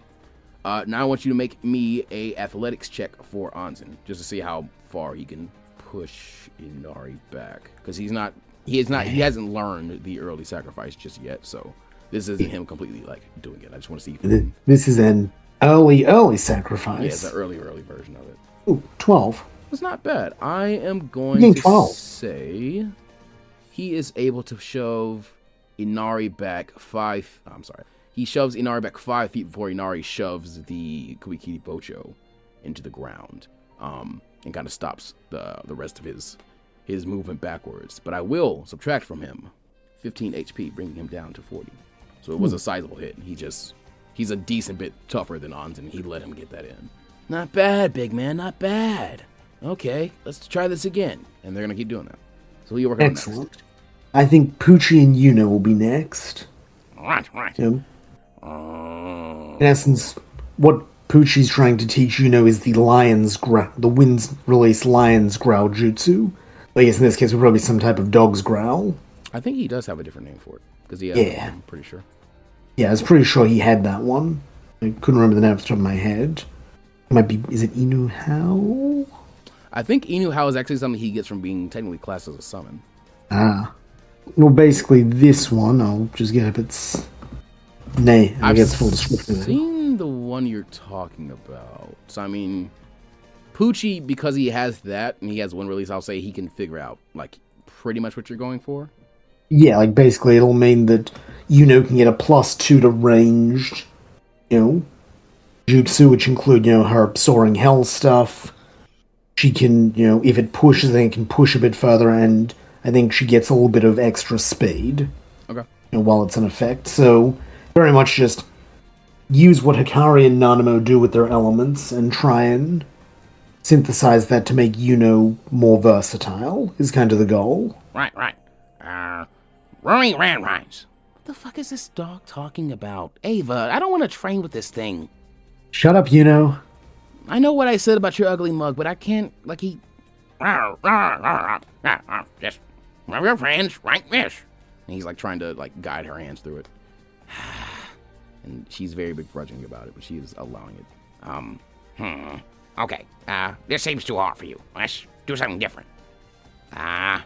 Row. What? Row. There's no way I'm going to do that. Row now. Ooh, no. Wait, from here. Woo! Come on. Woo! So they're working on that right now. Give me a. I will save her particular, stacked advantage for. I'll tell the truth. You just don't mind Ava. her failing and being embarrassed by Poochie right now. I'm saving it for the thing with Ava. Okay. She can roll a ninjutsu then. As he's like doing his best to teach it to her. He's gonna. No, I'll tell you what. Let her roll a attack. Just a ranged melee or ranged weapon attack on like one of the crates at the far side of the room. So call it like an attack at disadvantage. A disadvantage? Mm-hmm. Okay. And she like I'll say she probably goes to try and like use her ranger's aim thing, and Poochie like discourages her from doing that. It's like That's wrong. Oh, that's not so bad. That would be 17. With that 17, I'm gonna say that she misses. So this time Poochie goes. Check this out. and he's going to howl for her again. And this time she can like feel like a bit of chakra surges through her, and she's like sensitive. Like there is a difference in this. So as that happens, roll for her again and add a +2 to the hit. Okay, just a standard 1 this time, not advantage or disadvantage. Yeah, make it disadvantage. Make it still be disadvantage. It's still the same range. Okay. Fuck. Double crit fails. That one Damn. ricochets somewhere off it and hits Poochie right between the eyes. Roll me 1d6 +4 on Poochie. I'll do it. Poochie will take 8 damage. Go down to 102. Ow! No! Ow! Ow! Hey, Ma! He's kind of windy, you know. Everyone's just gonna look unimpressed. What the fuck was that, Sorry. You met me. Hey, don't shoot my fucking dog, lady. The fuck? Well, I was trying to, but I wasn't trying to, I had a bad I'll try it again. Hey, dog boy, you mind howling for me again? Yeah, fuck it. Let me try the show. And he is going to try and use the jutsu you have described to him, Ava. Poochie. Okay. I think Poochie should have proficiency in his ninjutsu. So he actually has a +7 to that. So roll 1d20 +7. Okay. Oof. It's only a 10. He gets a little bit of like wind to surge around him. And he howls, and this one seems a bit stronger than the first one he did. She's going to add a +3 to a disadvantage ranged weapon attack this time on one of those crates. Okay. Please don't root me. +3 this time, you said? +3 this time. Okay, that would be 15 this time. Okay. With that 15, she hits what she is aiming at and blows a hole with the caps of her cap gun as she aims at this crate. Perfectly. See? That's all you're trying to do. Okay. I think I got it now. So I can howl and buff myself or something like that. Yeah. Shut up, Ava. You didn't teach me that. The dog did. My fucking idea. Okay, I'm gonna try that howling thing now. So Ava, I want you to give me a performance roll from a girl, real quick. Okay. This is a terrible performance. Oh, give her advantage. I'm sorry, give her advantage. Oh, nice. Just regular advantage, it's not your stat. Okay, that would be dirty 20 from With that dirty 20, like kind of feels out the hand sign she needs from what Poochie was doing, because he's doing this with paws, so his hands aren't really the same. And somehow, some way, not even somehow, some way, maybe it's the fact that you are kind of there to support her, or maybe it's the fact that you know what lies in her blood, and that she does have a natural affinity for the nature. But she does end up this time kind of getting the head of a dog or something like that. Like it almost looks like Poochie's head to appear like around her in a condensed funnel of wind, and then her body begins to kind of glow with a little like outline of greenish wind chakra in her. And you can see her weapons are also glowing, and she's gonna try and make those shots again. So this time, perform the jutsu as you described it, and add the correct number. Okay. And that would just be +6 for you. Oof. That's only a 9. Give her advantage. Roll again. Add +6. Oh, that's the number that keeps coming up. That's the number that keeps coming up. Okay. It's better. She'll keep working on it, but she's getting the starts of it. And now Migi is the only one left. Okay. Ava's going to look at Migi. Okay. You and I have the same nature relay, so this should hopefully be a bit easier for us. We're going to work on... she's basically just going to repeat what she was doing this morning with Sheeny. The idea of, like hitting the ground. We're going to go outside so you don't break my shit. The plan is simple. I want you to be able to make Earth Chakra on your hand and make a crack on the ground. When you do that, we'll move on to our second goal, which will be the clone technique, if you're good enough. Wait a minute, You think you can do that, Miggy? I mean, maybe, Ava, but are you asking me to punch the ground, though? Because I don't want to do that. That sounds like something Nonslow would do. Well, I mean, maybe he'd punch a puddle or something like that. I mean, If you're afraid that you can't keep up with him, I understand. Hey, nobody said anything like that. I always take it low and slow. He's too fast about everything. Okay. Just give me a second. And Ava, you see him do something kind of weird. But you can tell he's trying to pull something. To where like he really doesn't want to punch the ground. He's going to make an unarmed strike at the ground. But because you've just done this a little earlier today, you know, like his arm didn't like shake or like he didn't cringe as that happened. Like he did not hit it himself. But there is a little sign of like an impact, but it's way too weak to be what you're wanting. I won't even let him roll for this. He would get a crit fail. But you can tell there was something between his fist and the ground. What was that? There was some sort of padding between your fist and the ground. You never made contact. What? No, I totally did. Look at my poor boo-boo. You gonna kiss and make it better? Come on. It hurt. Stings. Man. I assume there's no actual, No, mark. your passive perception is high enough. You know his hands look fine. He's fine. Yes, your soft little hands are fine, Migite. Try again. Okay. And you see him winding up to do it the exact same way he just tried. Get out the fucking padding, whatever that was this time. Ava, make a perception roll this time with stacked advantage. Actually, quintuple stacked. So you can... Oh, shit. Yeah, add 8. Roll twice, add 8. Okay. Execution plus Very hard 8. to fail that. This is something I want you to catch a hold of. Okay. Yeah, that would be Dirty 30. Okay. With your dirty 30, Ava, this time I'm going to say that you are actually able to take something off of Migi's hand before he goes for it. Just your own sleight of hand. Because, I mean, Migi thinks he's a good thief, but, like, you were born in thievery, to be honest with you. Like, not truly born in thievery, but, like, thievery kind of raised you, you know? You were molded by it. I was reborn in thievery. Yeah, you were molded by it, you know? He didn't know it until he was a man, and by that, or he didn't know that shit until he was a man, and by that point, it was nothing but noise to him, you know? Or noise to you. Noise to you, I should say. I fucked up the whole Bane quote, but you snag something, and Ava, as Migi smashes his soft little hand into the ground, taking, I believe it's going to be 2 or 1d4 plus his strength mod, which I think is like near max. So Migi's that's 7. Migi's strength mod is 4. Fuck. Okay, that's 6. So he's going to go down to 16 HP. He actually does this hard enough that he splits his knuckles and screams out, and it is not his like usual like me like, oh, I'm so cool, I'm better than Nanimo bravado. It's very, oh, fuck.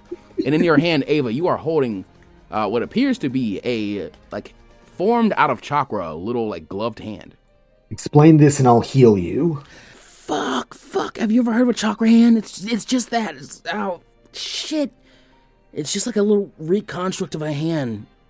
Ow, you can't do much with it. Like, you can lift really small stuff, and that's about it. And it's got, like, a tiny range. Jeez, Kami. Ow. Please heal me. Give me your fucking hand. He'll give you his hand. You will heal it, with the same level of, just professionalism that she would anyone else's. She will heal his hand. Okay. You don't have to just give him send the chakra. I'll say you're strong enough at this point. You can heal him with very minimal of your chakra. And that wasn't just healing him up. She's not letting you have the hand, the chakra hand. All right, would have been fucking useful to know about this before, but I think I can use this. I was using it in front of you all the time. You just didn't catch it till now. Jesus, how sharp are you? Sharp enough to catch this. Well, not till late, but okay. I mean, listen, babe, it's cool, man. It's just a little, just a little skill I picked up, I assume for thievery. It's great for that. I'm not gonna lie. It's really fun. Good, because I'm already thinking of new ways we can make this. I went up to Nano's dad at the shop, and I took like 100 real right out of the cash register. It was amazing. Impressive. Yeah. All right then. Tell me, how many of these can you make? Right now, best I can do is 3. 3. Wonderful. You understand the concept of creating 3 separate hand constructs at once. We can use that to work. We're going to use that to work on the clone jutsu. It should be easier because less substantial, though bigger. Oh, okay, I get what you mean, yeah. Alright, let's do that. You've punched enough dirt for today. Oh, thank God, man. We will be coming back to this, though. Come on, Beva. Take your medicine like a man, is all she's gonna say. You guys really just punch rocks and shit as ninja? Yep, she's gonna demonstrate what she did with Sheeny today. You want to take another crack at it? Please. Give me a chakra control check, and because you're flexing, I'll give you double stacked advantage. Roll twice, take the higher, add 4. Holy shit. Mm-hmm. Okay. That's dirty 22. 21. Sorry, my math was bad. No, you're fine. Because I think you accidentally added them. Oh yeah, no, you did right. With a dirty 22, I forget what the first one you rolled was. I don't know if it was above 20. So I'm gonna say this time you make a pretty sizable crack of the ground, enough that Migite is actually kind of like knocked prone on his butt, like in front of you. The ground doesn't like truly quake, but you make that spot in front of him kind of like different terrain for a bit. And he's not really prepared for that. He's like, holy shit! Okay, I guess you really do that. Okay, just don't hit me like that, all right? I'll try not to. Ava, as you are feeling this pride you have, I'm going to say that your seal, you're like strong enough to, or like aware enough to perceive this. Your seal feels kind of hot, and like for the first time in a few days, you kind of feel the presence of greed chakra kind of flowing in you a bit more abundantly. It was, gonna try and like mentally commune, be like, you're back. Did you enjoy your fucking vacation? We'll talk. You don't get that, but that's kind of like the vibe you kind of get from like the feeling of the chakra. You've experienced this enough that I'll say you can kind of begin to peel like different emotions out of the chakra and the way it's kind of flowing in you. This is a summons. Yeah, that's kind of a cocky summons. Yeah, you can kind of feel it. Like we need it. We'll talk soon. Okay, we'll just knock that away. But yeah, she'll just then spend the rest of this training session, just trying to work on this principle with Miggy of, clone jutsu through his hand. Yeah, I was gonna say, as you're doing that, he'll go ahead and roll a chakra control check. So he can roll it with a stacked advantage. So 2d20 plus 3. Okay, plus 3. Nice. Oh, that's pretty good. That would be day 21. You can have that 18. He doesn't do. And actually, Abe, I'm gonna say, he makes sure to come over and touch you on the shoulder before he does that, and then he tries it again. And I want you to give me a little perception roll. All right. Okay. Perception. Yeah. Oof, that's only a 10. You see a small glint, almost like it's not the same effect that happened when he patted himself, and the impact is there, and you see like there's motion in his body that like shows he made that hit. He followed through with that. However, you see like this little glint that just seems kind of familiar with you. You aren't sure what it is, but like you can't place your hand on it or finger on it, but like you saw something just before it impacted. All right. But yeah, he made a little progress. He made a little progress. It's not as big a little like divot in the ground as what you just made. Like you just made a full fist-sized like crater in the ground. Like it's not massive, but like in that spot you are standing in, there is a spot where Ava can like perfectly put her fist back in the ground, and it's almost like driven in there. And it's not like super wet dirt around here. This is more packed earth than what you were originally working with. So you are getting a bit better at that each time you do it. He is just done. I would say he's about 20% where you were with that wet earth earlier. Nice. I'm happy with that. That I just want to build the foundations for something that I want him to work on in a week or two. Okay. But for now, just trying to build those basic foundations with him. In that case, that would end off, I will say, probably you guys' little half day on this weekend. And you would take the weekend not completely off, but you guys wouldn't be expected to come to the training grounds. You don't need major training that day, or really just Saturday and Sunday. you would be allowed to go and do anything you guys would want to do over the course of the next 2 or so days. But I do want to get back to the training in just a... Okay. So, Is there anything they particularly want to do over the next 2 days? Yeah, just speak up now. Let me think. I can't think of anything off the top of my head. Okay. Yeah, nothing pressure, super No pressure if you pressing can't for think of me. anything. There's one thing, but I think it might just be a bit of a time-consuming thing, so I might just save it. Yeah, I'm in the same boat. I'll save my idea for later because I just took up a big chunk of time just now. You're all good. You're all good. This is kind of an arc meant for you guys to get a lot of chances to play in small bursts and have different, little experiences. With Yeah. the play. So for now, it is the week after next. As you guys agreed with Sheena, you won't be meeting up to any like super hard training on this Monday. However, you are going to get up and do a couple D ranks. So I'm going to roll D4. You guys complete 4 D ranks, and I want you to add 4,000 Rio. Well, hold on. You can each add 1,000 Rio. Okay, 1,000 Rio. Wait, no. No. I'm sorry. Yeah, add 2,000 Rio because I think I gave you 1,000 for doing 2 last time, and I just want to keep consistent. Nice. Okay. If I did not, I will amend that later on. We'll fix the numbers. But with that said, we will return to Nanimo Fool and his training. Okay. So, because this is the second week rolling in, I will allow you to go over the things you've been trying to teach so far. Or like in the case of Zippo, you already finished his clone training, so he doesn't need to learn that anymore. Manta's like strength training and lightning chakra training can probably continue because he'll probably need a few more hours of that. Well, actually, no. I'll roll me a chakra control check and a strength saving throw for Manta again. I'm gonna see if over the Saving. Manta. He stayed above 10 both times. And then chakra control. Oh wow, like 20 something, 22 I'll tell for you chakra what. control. Manta has access to lightning chakra nature and yin chakra nature now. Okay. It is very hard work. He doesn't have like mastery of it, but he can now make at least some little zippy zappies between his hands. And you may increase his strength stat by 1 to even it out to a 0. Oh hallelujah. I assume that's really all you really wanted to do with his strength.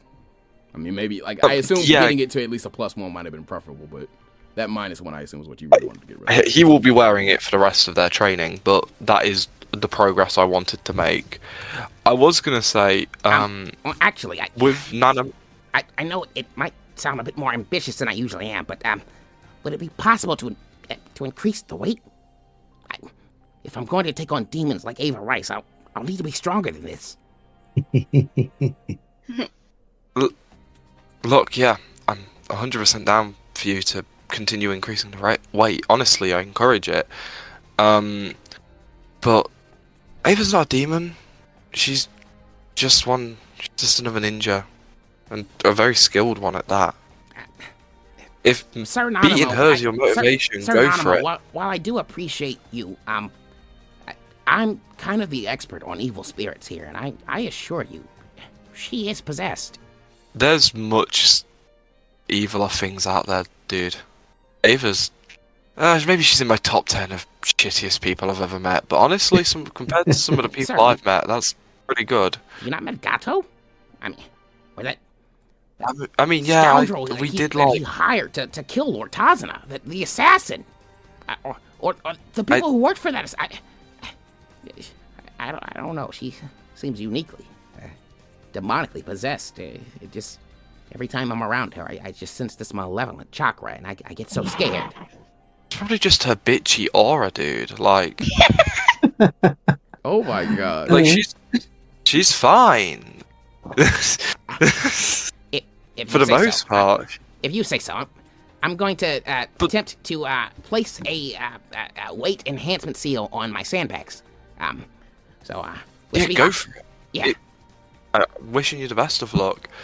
I was gonna say, Because Nanimo was only teaching Zippo the transformation jutsu, could he have spent a bit of time listening in to what Manta was learning with like lightning release, especially with the conversation he had had with Sheeny earlier that day? Can Nanimo has spent that time, you're saying? Yeah, not as much, but like, could he have at least learned some of things? I'll it say alongside? you have, Because his passive perception's high enough. I'll say you were listening, and Nanimo and Geronimo, honestly, because like you see his bond with you, or he's trying to deepen his bond with you, so like he probably would have been teaching it in a way where it's like, I mean, I assume everyone around here can't take use of this, but I'll teach the fucking fish. Like, I'll be loud enough that the fish is hearing. Okay. So Nanimo, roll me a. I'm gonna make this a little harder on you. I'm gonna make this a little harder on you than just being a ninja roll. I want perception's only one lower than the shoe, so we're just gonna do perception. I want a perception roll with disadvantage, just simple disadvantage. Yeah, that's fine. 12. Nanimo, It keeps coming up, doesn't it? you, I will say, aren't picking any like actual, like you can't make any fundamental changes in your chakra nature that are like showing you it's towards lightning just yet. And I mean, it's not like lightning is going to be the hardest nature for you to learn, but it will still take some time. However, I will say you begin getting some ideas of different ways that you might be able to do the chakra control or chakra nature exercises that you want to run by Geronimo to ask if they would like do well. And you also would probably get the idea that it's probably another good way to keep, talking with him and bonding with him. Yeah, well, that's something, half a battle. Okay. You think you could probably make a spark or something, but that's probably about the best you could do. Hey, it's probably better than Ava with her fire. Oh, low blow! I mean, the best she could do is also a spark, so you guys are probably even at this point. And honestly, well, no, she hasn't done any fire training, so yeah, I guess that is true. Fuck. We take jabs when we can get them. I mean a very minuscule spark, like almost not noticeable. Yeah. Honestly, a little bit of static electricity. Like you can shock a person uncomfortably, and they're like, "What the fuck was that? Stop rubbing your feet against the carpet." Okay. That being said, I do have a jutsu in mind I want to teach Zippo. I'm a bit more up in the air about Manta and Katsumi.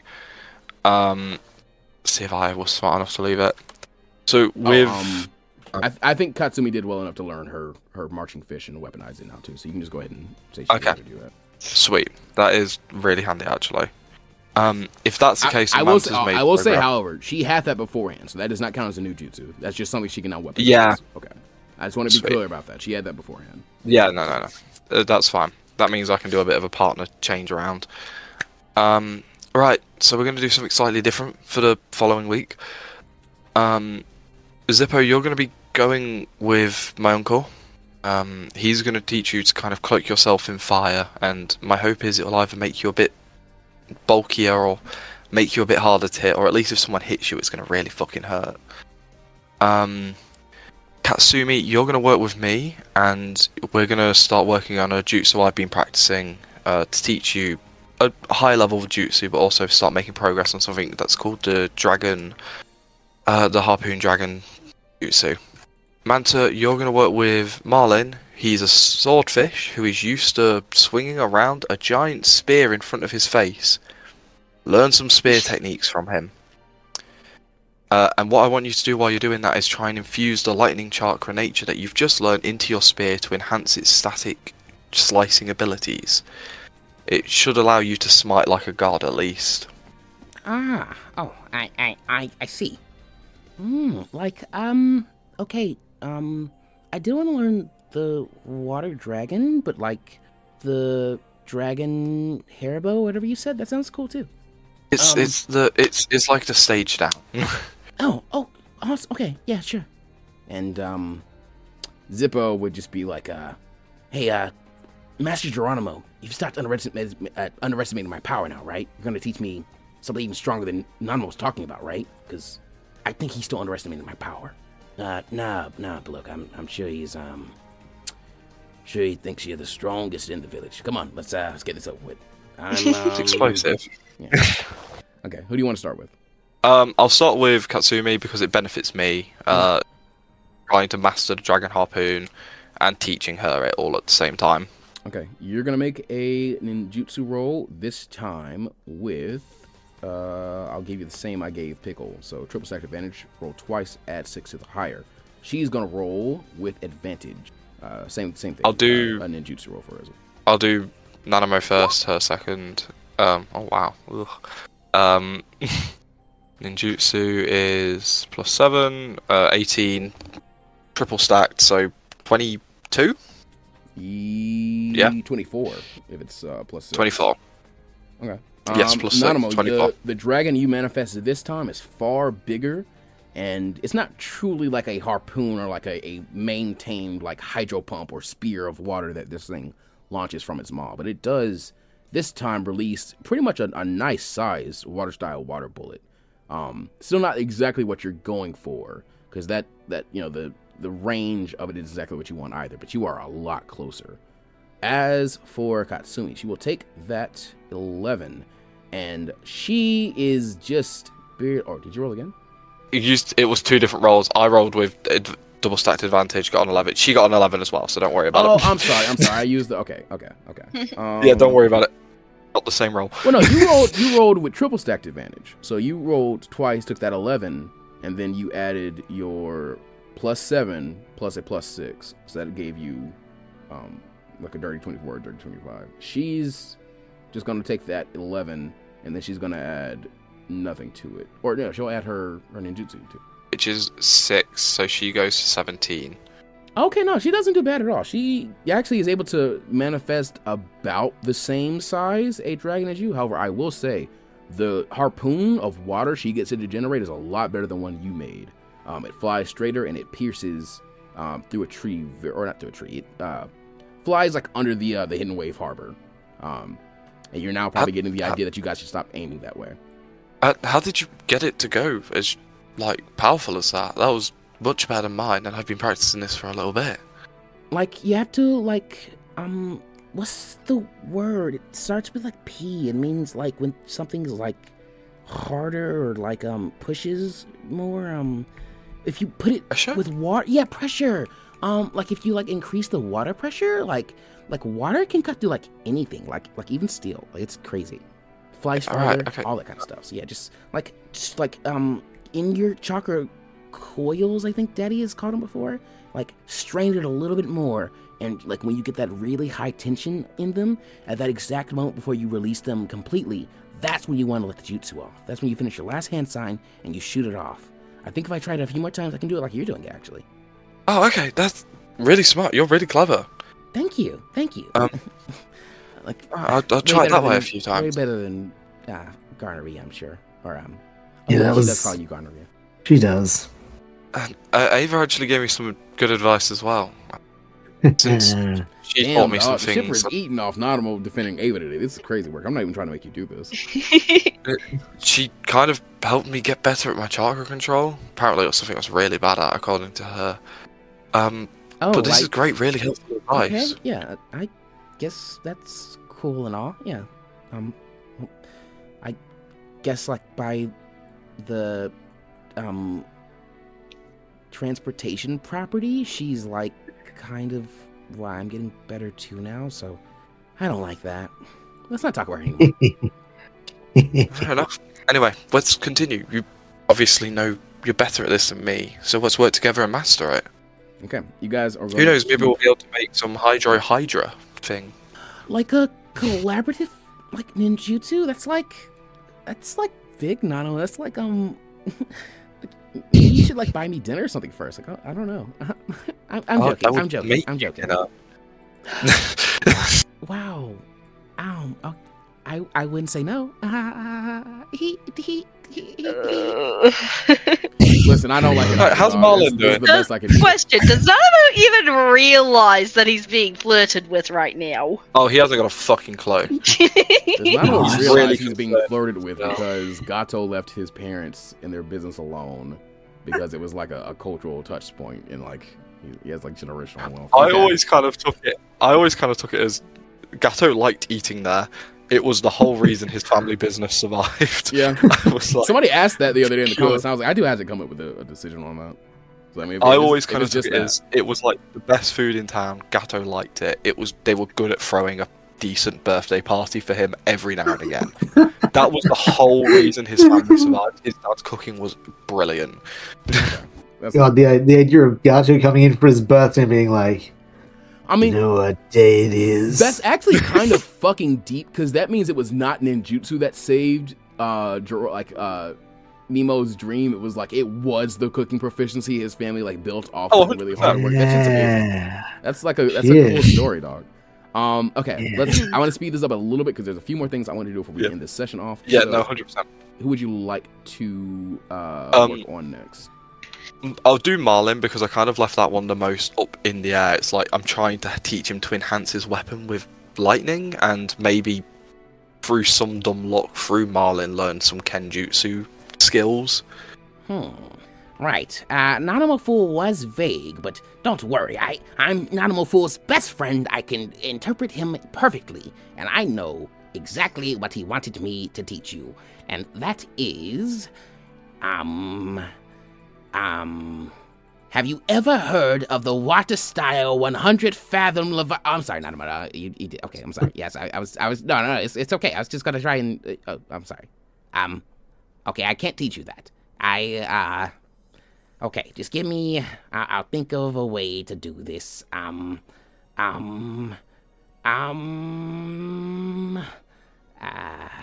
Oh my, this is harder than I thought it would be.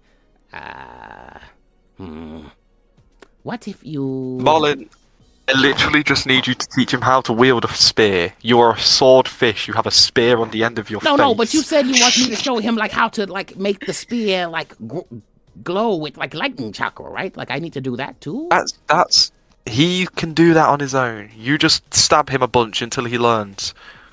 Oh, I can do that. Okay, I'm going to stab you now. And he begins like very rambunctiously coming at coming at Monta. He is going to make let's see how many D20. I can roll 6. He's gonna make 6 attacks on Monta. Oh god. And then I need to check his thingy. I can tell you. He has a +6 or +4. 3? +4. Oh god. So that's a 13, an 11, a 10, a 15, and then the last 2 are gonna miss. But I think he does get hit at least 4 times. I don't think Monta's that beefy. Yeah, He's got 13. Monta gets hit for at least 3 times. Twice. Is it twice? I think it's at least twice. Yeah, that 9. Yeah. And the 11 at the very least. And 11, yeah. Okay. So he's going to take. I don't think I've ever ruled Marlin's just like a regular damage when he's just been by himself. So I'm just gonna roll him 2d6. Nice crispy. What would that be? That'd be 12 damage. 12 damage to Monta, cutting him, like bloodying him. Okay. I don't think this doesn't seem like it's. Could you stop? No, fool. Use the spear. You need to be more ferocious, like the shark in the water, like the powerful swordfish. Yes. You're acting too much like one of those land summons. You need to really, harness the true beast within you. Yes. And Monta's just doing his best to like block this, but he does not do a great job. Monta, however, is going to do his best to try and like listen to what's being said to him, and I am going to give him a chance to roll for a jutsu that I do think kind of fits the description of what you want that I have found. So I want you to roll, Monta, a ninjutsu roll at flat ninjutsu roll. Ninjutsu, yay! Oh, that's not great. For but a moment. 13? Monta. Oh, that's actually not bad. For but a moment, Monta's staff takes on a bit of a like staticky glow to it, and he blocks a single one of Marlin's attacks, and that is about it. But as that happens, let me read. He conjures lightning release chakra, creating a lightning release construct, lance, staff, or pole arm of his description. Pretty much just his ceremonial monk staff. This construct pole arm has a reach of 10 feet. The trip, deadly, and thrown 60 feet properties. And for the duration of this jutsu, you do not need to spend chakra to maintain concentration on this jutsu. While wielding this construct pole arm, you gain the following options. One's an attack action, one's a bonus action, one's a reaction, one is or just the higher ranks of the jutsu. This is lightning release, lightning rod, or at least the very, very beginnings of it. That Monta has started to take a grasp on. So your instincts did not seem to be completely wrong there. In his own way, Marlon did kind of teach him how to do that by stabbing him. That's the best way to learn. That's how you do it. That's how we do it, Nanimo style. Yeah. It does. Okay. And now Zippo and Geronimo. You will look over. I know how they're doing this. Geronimo is already sick of trying to tell him, so he just has like borrowed his lighter and he's trying to like set him on fire and explain like, okay, mate, so if you make a real, protective pocket of fire chakra, you should not die. And he's beginning to like light his cloak and stuff on fire. I trust him. Okay. My nephew's not stopping me, so I'm gonna go try this. Wait a minute. I underestimated your power. You were related to Nanimo? Yeah, kid. And then he sets the cloak on fire, and then Zippo is at first. I'm gonna say he's roll me a charisma saving throw for Zippo. See if he is scared by being engulfed in flames. Oh, natural 20. Crits. I'm gonna say Zippo does not worry about that shit at all. He very calmly, is cool for this. He has a teacher teaching him this. Nano isn't underestimating his power, and he just critically succeeded that charisma saving throw. So I'm gonna give him a triple stack of advantage. Roll me a ninjutsu roll, because I believe you are trying to teach him the fire style flame armor. Yes, I am. That was not a terribly great roll. But triple stacked advantage plus 12 plus another 4, 16. With that 16... Oh, triple stacked. 18. So plus 6. 18. Okay. With that 18, for sure. He is able to... At first, he is for sure burning. Like, his body is burning. At some point in the process of that, though, he does figure out how to, like, make the fire nature chakra kind of make a pocket of warm air that is just kind of protecting him. And at some point, even though he was taking damage from that, he is unable to fall below, like, 0 HP because he gains... I believe that jutsu is supposed to grant you 15 or so temp HP? But he gains... I think it's 12. Yeah, he gains about 12 temp HP. And he is unable to be knocked below 1 temp HP by wind chakra damage. Okay, so. Yes, I'm fucking yes. Oh, I'm happy. I'm proud of my morons. Okay. So, Nanimo, your team are all making a decent amount of progress into the... I believe this would be the first of the 3 jutsu they need to learn. Yes. So, after this week... Go ahead. I'm just throwing it on their character sheet so I remember. Okay. But I know they haven't all completely learned these. We'll see. The next 6 days are going to pass unless there's anything you want to be doing to change up this training at all. Like this. So I want you to... Go ahead. The only other thing Nanimo would be doing is cooking them a big meal at the end of the day to try and get all of their constitutions up. Like, high-protein meals. Give me 6 survival rolls, and I want them all with... We're not going to do advantage. I just want you to roll 6 d20.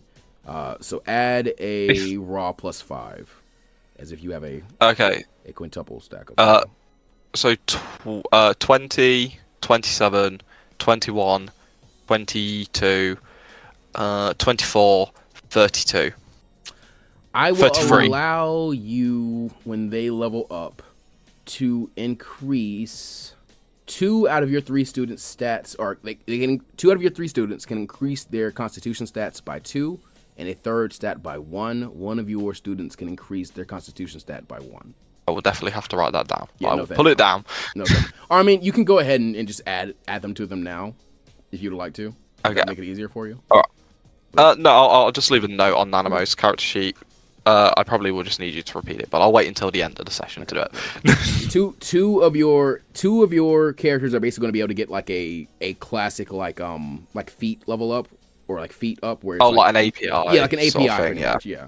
And then one of them is basically just getting like basically what Monta got a bit ago when he did his strength went up. So you can kind of go with that one. And 2 points from that AP up need to go into con. Since you were kind of you were specifying con. So that's what I was going to put. That's what it's going in regard of. Gotcha. Okay. Okay, brilliant. Yeah, that's all Nanimo would do. He would want to really hammer home those three things he was working on. Okay. That would be his main concentration. Honestly, I'm going to count that as just the overall like way you guys did after that first week. So I'm going to say just barely. Your students all learn their lightning style. What was it? Thunder. Lightning style, lightning rod. Lightning rod. Yeah. Yeah. If I give her, she's starting to get a mastery of harpoon dragon or water style harbor harpoon dragon. Nanimo, you know how to use water style harbor harpoon dragon now. Yay! I've had a successful week. Well, you had a pretty successful week. You've been training pretty hard, and Okina also gave you that scroll. Yeah, you have a scroll for it. Also, he gave you that before you started doing this, and you spent about a week working on it ahead of time, where it was like pretty much one of the only things you were doing other than just learning about the Sanin. So you had some advantages there. And not Miki, Zippo can have his flame armor. Back to Hikari, who we have been away from for a little while. Hikari, as your second week begins to unfold, have you made any changes, or is there anything else you would like to be doing at the moment? Are you still focusing on the same jutsu that they were beginning to learn at the end of the first week? Okay, so for the first 5 days, I'm going to be introducing them to the concepts of the jutsu I want them practicing. That way they know what they're supposed to be working on, and then we're just going to be working through them. Okay. And again, first half of the day of training is focusing on practicing the jutsu themselves. Second half is putting them into practice. In that case, very quickly, let's work on Hisoka's hypnosis again really quickly to see if he can get it down packed at the beginning of the second week. Okay. And we'll work on Takeshi's grease trap one last time at the beginning of the week, see if he can get it down packed. Give them both double stacked advantage, so roll twice, add 4 to their rolls, and take the higher. But yeah, you guys are having a pretty productive week. Okay, this is Hisoka. Mm-hmm. Okay, that is 12 plus his Inshu, correct? Yes, ma'am. Well, no, he's using his illusion, so I think it should be like a +7. Actually. Okay. Illusion is +3, so that is a total of 15. 15. Hisoka has learned the hypnosis genjutsu. He has stopped knocking himself out with it. That was quite embarrassing. Thank you, Miss Harumi. My voice keeps changing, too. Now I'm starting to sound like Mr. Cole. You do sound a little bit, dear. Maybe don't let that happen. Though I love him, his voice can be a bit... Harumi, what were you saying there? Nothing, dear. Right. Now, take out boy. Let's try this grease trap thing one last time. Roll twice, take the higher, and add 4. Ooh, that is a dirty 17 right off the bat. And his would be... Survival. So that should be like another 4. Survival. +4, which is a total of 21. He pulls the jutsu off exactly as Hikari has been describing it, and he may also add his grease trap to his ninjutsu list. I think we might need to make that jutsu for you, so if you need to wait to do that, I will help you after a sec. Thank you. No problem. Okay, so now you can explain what you want them to be doing with the rest of their first 5 days in week 2, as in with the jutsu. Okay, so one of the jutsu that is going to be worked on as a group, is the body flicker. So that is something I want all 3 of them to learn, so that's something all of the group is going to be working on and practicing together as a group. Very wise. I did not consider the fact that you could just decide, I'm going to teach them all one thing, but that is extremely smart. Yeah. And aside from that, for Hisoka, I am going to have him learning the sensing technique, dark vision, cause fear, and burst fire. And if there's any time, then we'll get to the other jutsus I have in his possibility list. Oh, and wow, Bungaroo on top of the body flicker, I'm going to be having him practice Poison Mist and Needle Sting. And for Takeshi, on top of the Body Flicker, it is Graceful Cat and the Sensing Technique. So Hisoka and Takeshi will be working on the Sensing Technique together. Okay.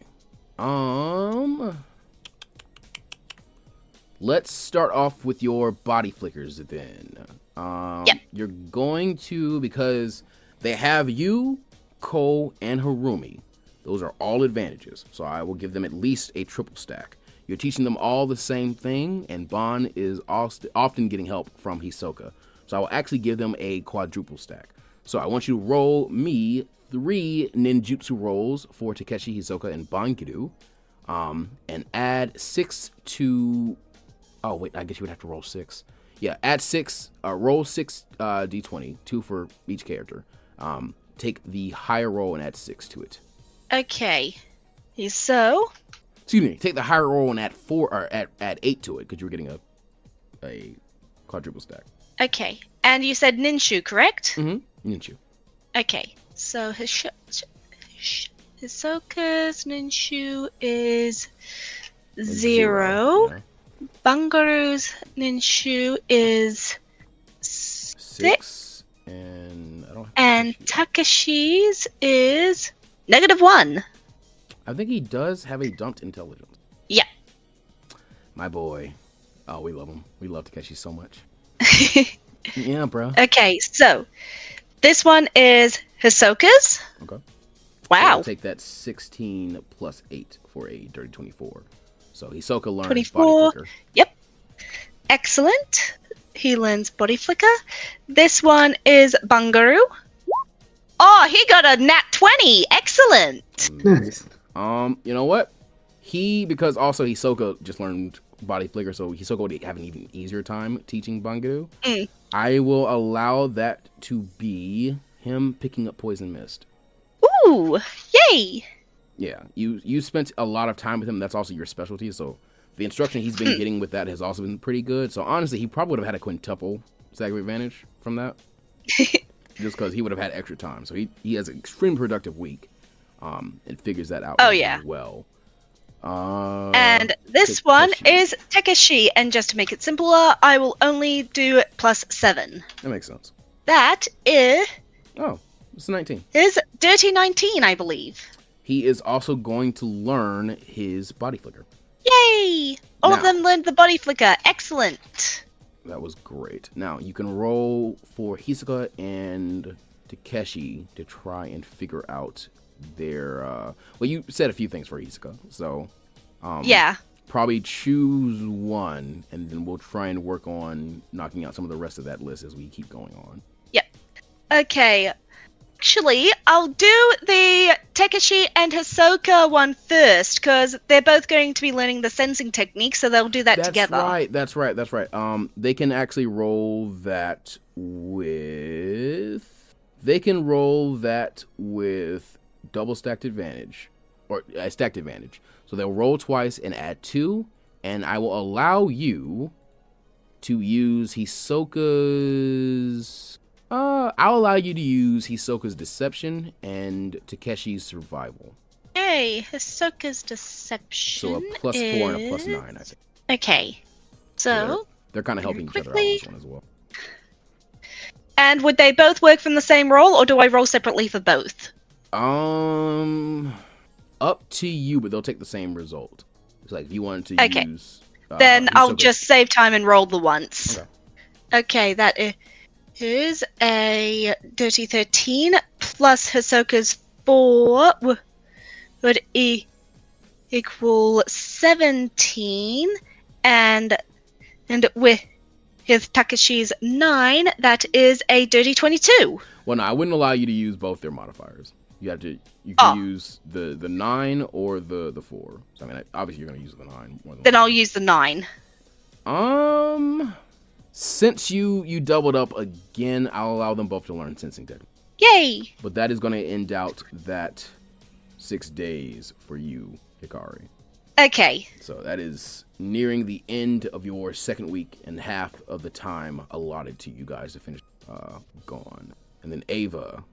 I'm Trust me, I am very happy with the results of that. That wasn't bad at all. Like, I think stacking up what you taught them was actually very smart, because from there they might be able to figure some stuff out. And also, they are going to level up, and they will get free jutsu from that.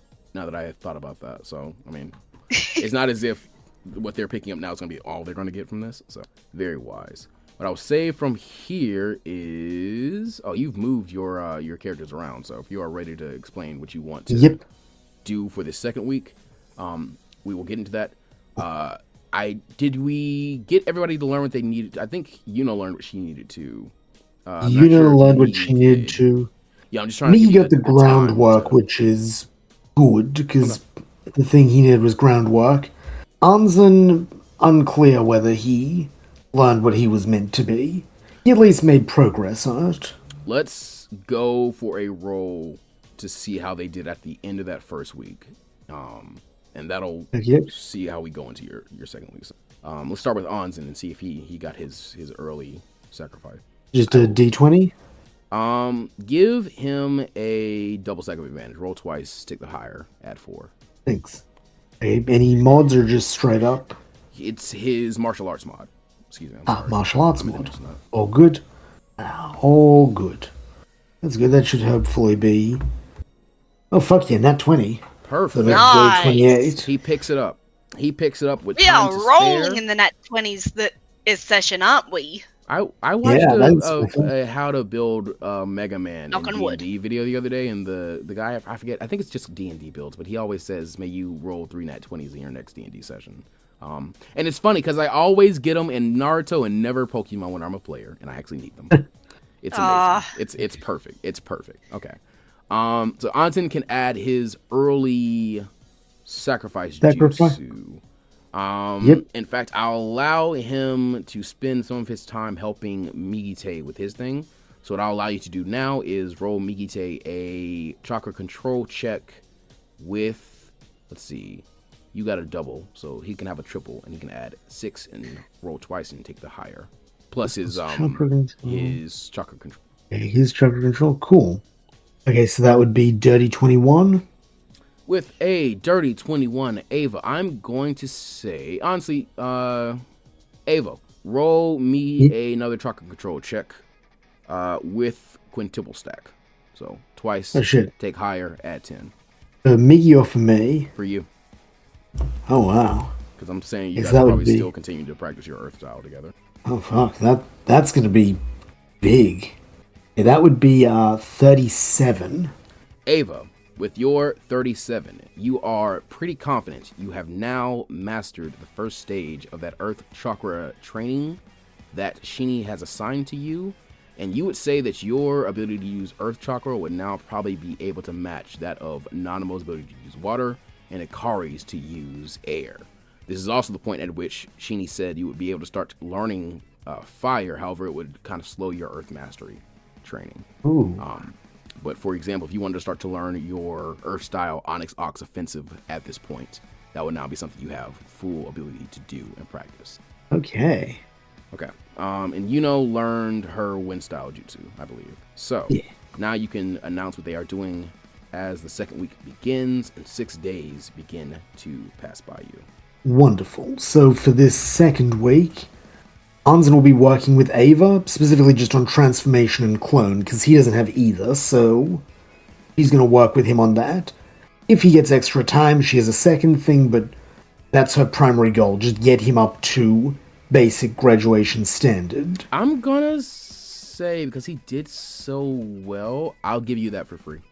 Oh, thank you. He's got transformation he did really well in that first week, so you guys probably had time for him to do a little bit of helping Migi, and a little bit of time for you to start teaching him that early. So he's honestly had 2 weeks worth of training for that. So I would give him those for free now if you want to begin looking or discussing with him anything else to go for that second jutsu you guys need. That's D. Okay. Okay, the second jutsu is basically she wants to teach him how to do a Gilded Guard equivalent, you know? Wants to basically teach him how to use his chakra and his shield to try and, reduce damage coming in. So she's probably just going to, spar with him, demonstrate a bit of her own Gilded Guard against his the sort of strikes that he's learned from Inari. So you try and build on what Inari taught him to allow him to hit back, she'll guard from that, and then try and get him to mimic that as she's coming at him with her gilded fists. Ah, yes, ma'am. Okay, I want you to give me a chakra control check, and then I want you to give me a martial arts check from Anzen. Okay, chakra control from Ava. Yes. Okay, dirty 28 from Ava. Not bad at all. And from Anzen, I believe is a +4. Martial arts, yes. And a 16 from Anzen. Anzen is not doing bad. Like, your guard is obviously very strong, but the both of you are kind of maintaining it very, very well. You're going to give him a hit, and he does his best to do as you're saying. He's only able to reduce it by a small amount, but you do see he's starting to kind of get it. Because at one of these points, you kind of try, because you've been working with Earth Chakra for a bit, you probably would try to, like, infuse a bit of Earth Chakra into your fist to, like, kind of increase the weight behind the blow. And as he's doing that, because he's trying to do your Gilded Guard more in a lightning style chakra version, he actually cuts the damage completely. Just because he cuts the damage with the shield, and then he cuts the damage because it is Earth style chakra interacting with lightning style chakra. Good Anzen. And just kind acknowledge of it. breaks through it. I Good. believe I'm figuring it out, Lady Ava. Thank you. You're doing well.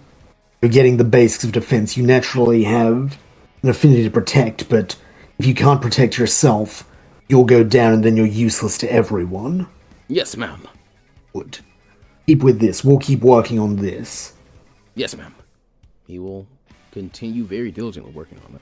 Still Excellent. trying to continue the momentum he's been working on from that first week. So would you like to move on to your next pair? Sure. Miggy will be training with Poochie this week, and since Poochie is an earth nature as well, he's going to hopefully build a bit on what Ava was working with him, but specifically, he wants to work on constructs, such as using those hands. So, for example, the idea of, hey, use the fact that you're a bit of a sneaky shit to do things like, grab the enemy's arms with your chakra hands when they don't expect it so you can get a dirty rabbit punch in, or, or maybe grab their feet when they try to run, Trying to use the way Poochie can make, like, his Typhoon Terrier constructs to try and find new creative ways to ideally restrain and trap enemies with, Miggy's hands. Okay. And if there's any time to do a bit of extra, just earth buffing up the stuff Ava's already doing, it's all about building on skills. That's an added bonus. Okay, in that case, I'm going to say that Poochie is going to kind of put him through the ringer and just kind of keep hitting him with construct jutsu until Migi figures out a way to kind of deal with them or, like, dodge them. So, like, first, he creates a Typhoon Terrier, and the Typhoon Terrier attacks Migi. And Migi gets bit for, like, a d6 worth of damage and goes down to 20. And then Poochie's like, but wait, there's more. And then he summons a Earth-style Mudwolf, which is pretty much just the Earth-style version of Typhoon Terrier. And then guess what? The Earth-style Mudwolf also fucks up Miki. And then he's like, all right, there's more. And then he's going to use a different version of the jutsu where it's pretty much not him making the construct and then the construct remaining for as long as he's, like, surging chakra into it and maintaining control or concentration on it. These are just, I'm making the constructs, and the constructs are going to run at you and make a physical melee ninjutsu attack. So he is going to use his... Damn it, I had the names for these because I just made these. His wind-style Rottweiler Rush, which is pretty much a dog made of wind, just kind of barreling Migi over. And then he's going to use his Earth-style Bulldog Break. And that is, you guessed it, a dog of Earth kind of doing the same thing. And that is just kind of what is happening to Migi. He's getting ran over and just kind of, like, mauled by dogs. Like, not mauled. Like, how dogs can be very, very, like, rambunctious. Like, they're being, like, actual dogs. They're made of chakra constructs. And a lot of times, like, he's having to, like, pet the wind one and, like, be careful and, like, not scratch his actual hand and stuff like that while, trying to hold down the earth ones who, like, try to, like, jump on you and get you dirty and knock you over and can bruise you and stuff like that. So it's very hard for him. But he is learning, like, different ways to, like, restrain people and stuff like that. So I want you to make a... I've been trying to make some of these a little easier so we can go a little bit quicker and I don't have to, like, cheat for you guys so much and give you so many advantages. I forget what Migi has super, super good stuff in. Migi's very good at athletics. He's built like Nanimo. He has good sleight of hand, or decent sleight of hand at least. Okay. Yeah, give me quite good athletic. Give me an athletics roll from Migi. with, I'll do triple stacked advantage. He can roll twice, add 6, and take the higher. Dang, okay, thank you. Ava taught him firsthand. She just got her Earth Mastery, so her ability to teach is going to be better. That'd be dirty 21. With that dirty 21, at some point, he is able to start figuring stuff out. And the first thing he does is he makes a larger, chakra hand. And this one is actually visible. It's just a huge, just imagine a huge gloved master hand from Smash Bros. He's just able to make that. Good. However, the dogs are, because they're using, or like made of wind and chakra, they're able to tear through that really, really easily. So like that first attempt doesn't really do all too much, but then he's remembering some of the things like Ava was saying, and like one of the like precise orders she gave him, which was just do what you're doing, but turn the big fuck off hands into stone or like earth. And he attempts that, and this time he makes just a massive earth and grass, massive master hand out of the stone and mud and earth around them. And this is used to kind of punch one of the mud wolves away, and it kind of defends him when the Typhoon Terror begins to try and like tear at him with pack tactics from behind. And finally, Mickey's like, I finally figured it out. Oh, Good, Mickey. whew. I hope I did that faster than Nanislo would have done it. Not that I'm thinking about it, but Because none of us are thinking about him ever. obviously, yeah. Good. The shippers are eating in different ways today. Okay. Inari and Yuno. Inari can have his 15 HP back, by the way. Oh, good. As could Inari's just going to work with Yuno on shit like transformation, basically. He was able to deceive Ava into thinking he was Kaiser for like a day, so he must have some degree of skill with duplicity, even if he doesn't formally have transformation on his sheet. So basically... You know what? I'm going to give him proficiency in deception. That makes sense. Yeah, basically work with that, because Yuno is... Yuno's the same sort of straightforward as Inari, so hoping that he can kind of pass on how to be a bit more duplicitous and a bit less screaming exactly what she's going to do before she does it. Oh, I didn't It's probably... Like, that's kind of the vibe. And like, hey, just work on transformation, learn some duplicity. Yeah, so she thinks I'm not street smart enough, huh? Yep. Listen, That's just gonna get told to her face. she really ticks me off. Oh yeah, I get that. She's wait, now I'm starting to sound like you. I get that. She pretty much must be it's kind of like my big sister, like older cousin or something like that. So I mean, we butt heads like all the time. I definitely get where you're coming from, but I mean, I think she really cares about you getting stronger. She would have probably given up on you by now if she didn't. What do I care if she cares about me getting stronger? I'm just saying. Listen, I'm not really invested. She just said she would like pay me a little bit, and I get to hang out with my friends and stuff like that. And just having fun. But I'll be honest, I'm kind of missing Zori and Miraji. Listen, I don't care about any of that. Just teach me what you're gonna teach me. Okay. Jesus, this is simple shit too. Give me that. And he's gonna snag one of her pop guns from her. Hey, quit. Now I want you to transform into this. And how do I do that? It's not that hard. You just take the chakra and you mold it and change your appearance. It's more like genjutsu. You're more trying to affect somebody else's perception of you than you are them. Oh, so like when you think you're shooting at something, but it's really a little bit lower than you think it's gonna be because it's it's far away and the shot's gonna drop. Yeah, you know what? Let's go with that. I think that works. Try that. Okay. I'll give that a try. So give me a deception roll from with stacked advantage. You can roll Deception twice, from Yuno. add 2 and take the higher. Okay. Okay, a dirty 16 from Yuno. With that dirty 16, will figure out how to do the transformation, just barely, but she is beginning to figure that out. And then Inari will not stop. He will continue hammering it home and being very forward from there. Okay, good. Okay, so now we're gonna do the clone. So after you change into your gun, just make a whole bunch of them. Like, haven't you ever just wanted a whole bunch of them? Just do that then.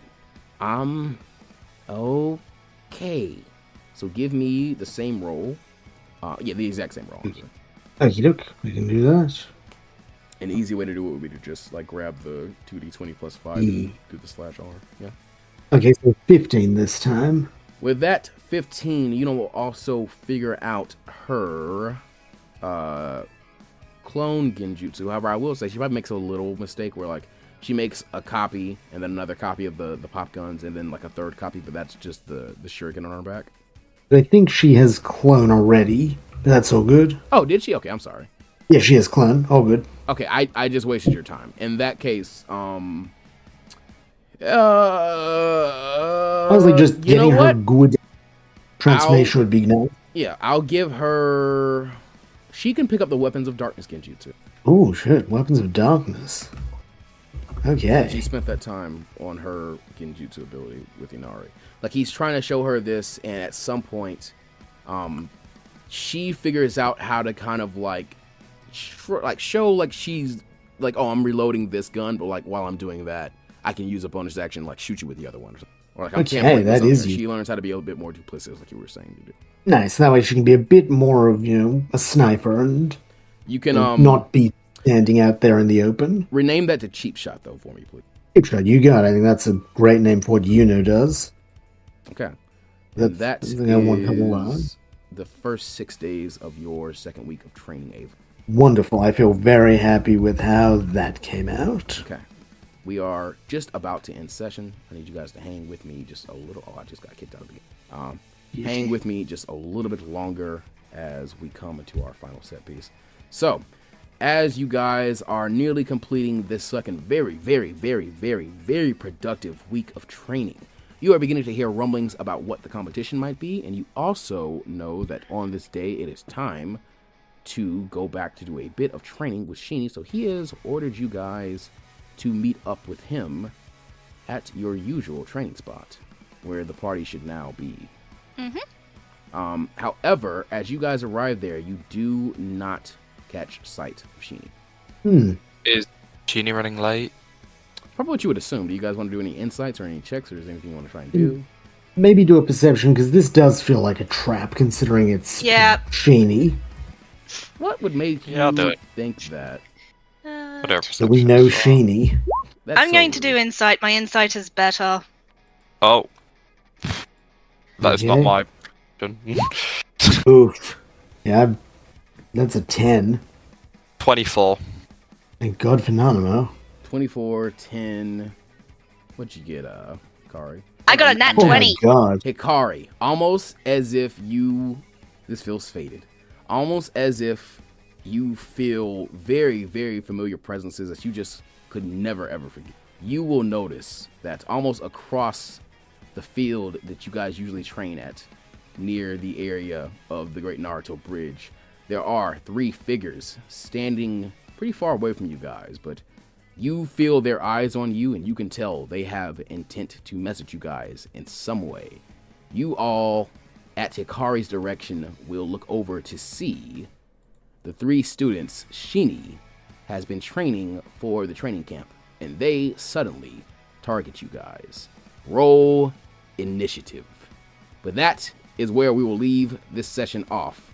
Hold on, actually, never mind. Buster got a -1. I'm counting it. It's in the initiative. I'm doing the turn order now. Everybody just roll the initiatives. It's Go probably ahead. the worst, Go ahead. worst initiative I would ever have. Yeah, I will just say that is a 10 still. It's a 10. So, I mean... 14. I also got a nat 1. Oh dear. It's not just me. That's a 4. Oh, I'm sorry. Hold on. Sheeny wouldn't be in the thing. In fact, Sheeny isn't here. Bye-bye, Sheeny. Bye, Sheeny. Okay. I was just like, let's just click it, see what could have been. Okay. At least it's a natural 20 nice, out chunky with that, 4, and then a natural 1. 14, 10. Okay. Allow me to just add these characters' HPs and chakras to their thing. Then I'll go ahead and probably cut some of this off, but I'm just getting it ready for next session. Yep. Ready to go. 22, perfection. Actually, wait, I might upgrade them before they have this fight with you guys, so it feels vaunted. So yeah, I will go ahead and end the session off now, because I might end up changing these numbers around. So as always, I have been your dungeon master with all my machinations and schemes, joined by my wonderful teachers, ninja, players, all kinds of things. Men, women, they the emperors of many talents. Headed off by Ava Rice Pickledale. Let's put these masked motherfuckers in their place. Hikari Kesho Rune Scribble. Why do I get the feeling Sheenie put them up to this? And Nanimo done by the Storybuster. It's been too long since we've had a good fight. Let's go nuts. We will catch you all next time. And I think there might be an end story this time because we did discuss something that the players may want to try out. So we will catch you all next time. See ya. Bye. Hey.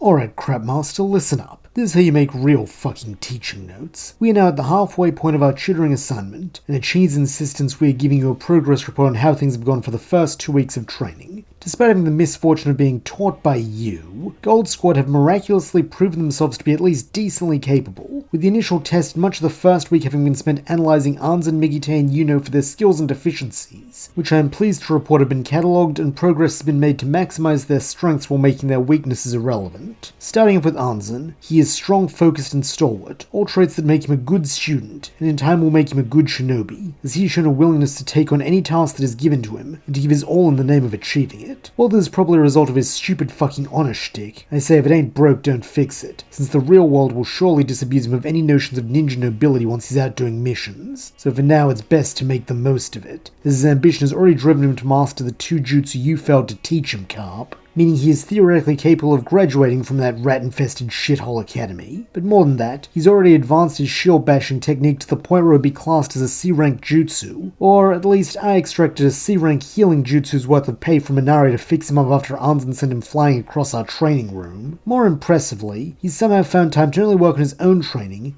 but also to help the other 2, even though he could have used that time for extra one-on-one training with me to develop his own specialization, which just goes to show how devoted he is to his teammates. For that reason, if Gold Squad had become a recognized team after graduation, I would endorse Anzen to serve as their lieutenant, since he is a natural leader who is dedicated to his comrades, a combination of traits that have already proven effective in our own Lieutenant Hikari, and if he's half as good as she is, Migi and Yuno would be lucky to have him guiding them. However, since I'm not the kind to damn people with false praise, he also has the same shortcomings as Hikari. He's too fucking nice and considerate. Like I said before, he passed up personal development to cultivate the others, which is fine in small doses, but if he doesn't think about himself from time to time, he's going to fucking die. On top of our physical endurance training, I've spent the last week trying to get him to think more selfishly by asking what he wants, but he keeps giving me bullshit answers about honor and helping those in need just like his father, which have made it all but impossible to make any progress on that front. So if that's the case, his best hope is to have Yuno and Migi with him, since those 2 have an appropriate level of cynicism and self-preservation that can hopefully temper Anzen's idiotic idealism before it leads to, hey, stop fucking smirking, Sheenie, I wasn't gonna say it. Shit, where was I? Oh, right, Anzen's done, so let's move on to Migite. For starters, he's definitely the smartest member of Gold Squad, since while he tries to hide it behind nonchalance, I see the gears turning in his head, always scheming something. Honestly, he's got the kind of rat cunning that'd make Gato jealous, to the point where half the time I'm unsure if even I have a real read on him, though at least I'm certain I have a better handle on him than those useless fucking notes you gave me, Crapmaster, so that's something. As for what he's working on, Migi has put a lot of time into the fundamentals, which is good, since thanks to some attention from an actually fucking competent mentor, he has managed to successfully attain a full nature transformation into his natural earth affinity, as well as finding ways to capitalize on his personal specialties to create effects both on and off the battlefield that will make him a tricky opponent. But speaking of those specialties, he is Migi's biggest problem. He keeps his cards too close to his fucking chest that it actually becomes a detriment to himself and others. Case in point, I bet you didn't know he can make 3 little floating chakra hands that can either be dispatched to his bidding or overlaid over his own hands. This is certainly impressive, but the problem is the little fucking weasel didn't tell me about it for almost a week, meaning I had to spot them myself and call him out on it. Had he just come clean, I wouldn't have wasted time and effort devising training plans that I later had to throw out and replace with new ones that actually include the full scope of his abilities. As a matter of fact, I should probably charge him for dicking me around there,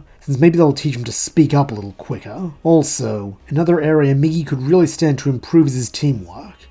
since during our first day, I set them a test of their abilities to band together in the face of a deadly threat, and while Yuno and Anzen were happy to stand shoulder to shoulder, Miggy fucked off, clearly only looking out for number one. While normally I respect that sort of practical thinking, I also know that part of being a team means working towards the common goals of the squad, and prioritizing the team's well-being even at the cost of oneself from time to time, no matter how frustrating that can be. And no, I don't sound like Nanimo, Hikari, and Sheeny, since I don't give a fuck about secrecy or selfishness from a moral standpoint. They're fine, fucking necessary even in this fucked up world. My issue is that in Migite, these two traits are reaching a point of inefficiency that needs correcting so my team can win the competition. That's all. Now if I wasn't pissed off already, I need to talk about Yuno. Since I've been doing the one-on-one time and weekly rotations, I haven't actually tutored her yet, since she's slated for this coming week. However, that is not to say I haven't analysed her just as closely as the boys. Maybe closer, since not only have I had this time with her, but we also faced off at the festival and she's been present at other things. From this, I can conclude that she has an innate talent for shooting, and while this might seem self-evident, that's because you're an idiot not listening. What I mean is that she has an instinctive skill that goes beyond training, since from the discussions we've had,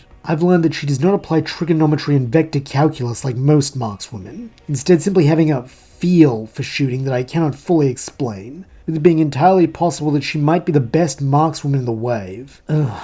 Kami fucking help me. She better not hear that I said that or I'll be coming for you, Carp. However, raw skill alone is not enough, so I've worked hard to build upon it in ways that will make her more than a one-trick pony, while still playing to her strengths. For example, by working with Poochie, she has learned how to channel her wind chakra to boost both her own body and her shots, allowing for increased speed and velocity that have transformed her into even more of a threat, while Inari has been coaching her on how to be a bit more clever with her gunplay, adding in some sleight of hand to trick her opponents into misjudging the number of shots she's fired, either by aiming in a way that obscures the barrel or using the sound of an initial shot to cover the firing of a second, so the enemy don't see it coming until it's too late. My only regret pairing these two together is they're both fucking brats, so I can only imagine how much more of a mouthy pain in the arse she'll be when I work with her next week. I'm honestly half tempted to spend the week fixing her rotten fucking attitude and lack of respect, since as it stands, she's lucky my pay is contingent on all three of them surviving or I'd throttle her. But that would be a waste of time, and worse, a waste of a valuable resource, since from first-hand experience, I know you don't have to be likable to be a good ninja, and though it pains me to admit, Yuno's personality is the only true fault I can find in her, so instead I'll probably work on teaching her the jutsu I devised after the bone test, since like me back then, she doesn't have much that can handle hordes of enemies all at once. However, for now, that is my full report on Anzen, Miggy, and Yuno.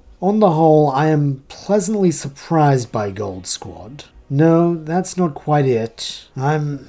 I guess you'd call it proud, since all three of them are clearly working hard in the name of their training, having accepted all instruction and shown a willingness to grow and strive that will put them in good standing, since they're clearly not the same half-assed little punks me, Hikari, and Nanimo left behind when we graduated. Oh, and speaking of Nanimo, while I have your attention, Crap Master, rein in your fucking daughter's gold digging. It's embarrassingly obvious why she's been cozying up to Nanimo lately, to the point where anyone with half a brain can see what she's doing. But since the silver-haired moron doesn't clear that bar, someone's got to step in. So either you do it or I will, and we'll see if Jody can still bat those fake eyelashes of hers with two black eyes. Your choice, Crap Master.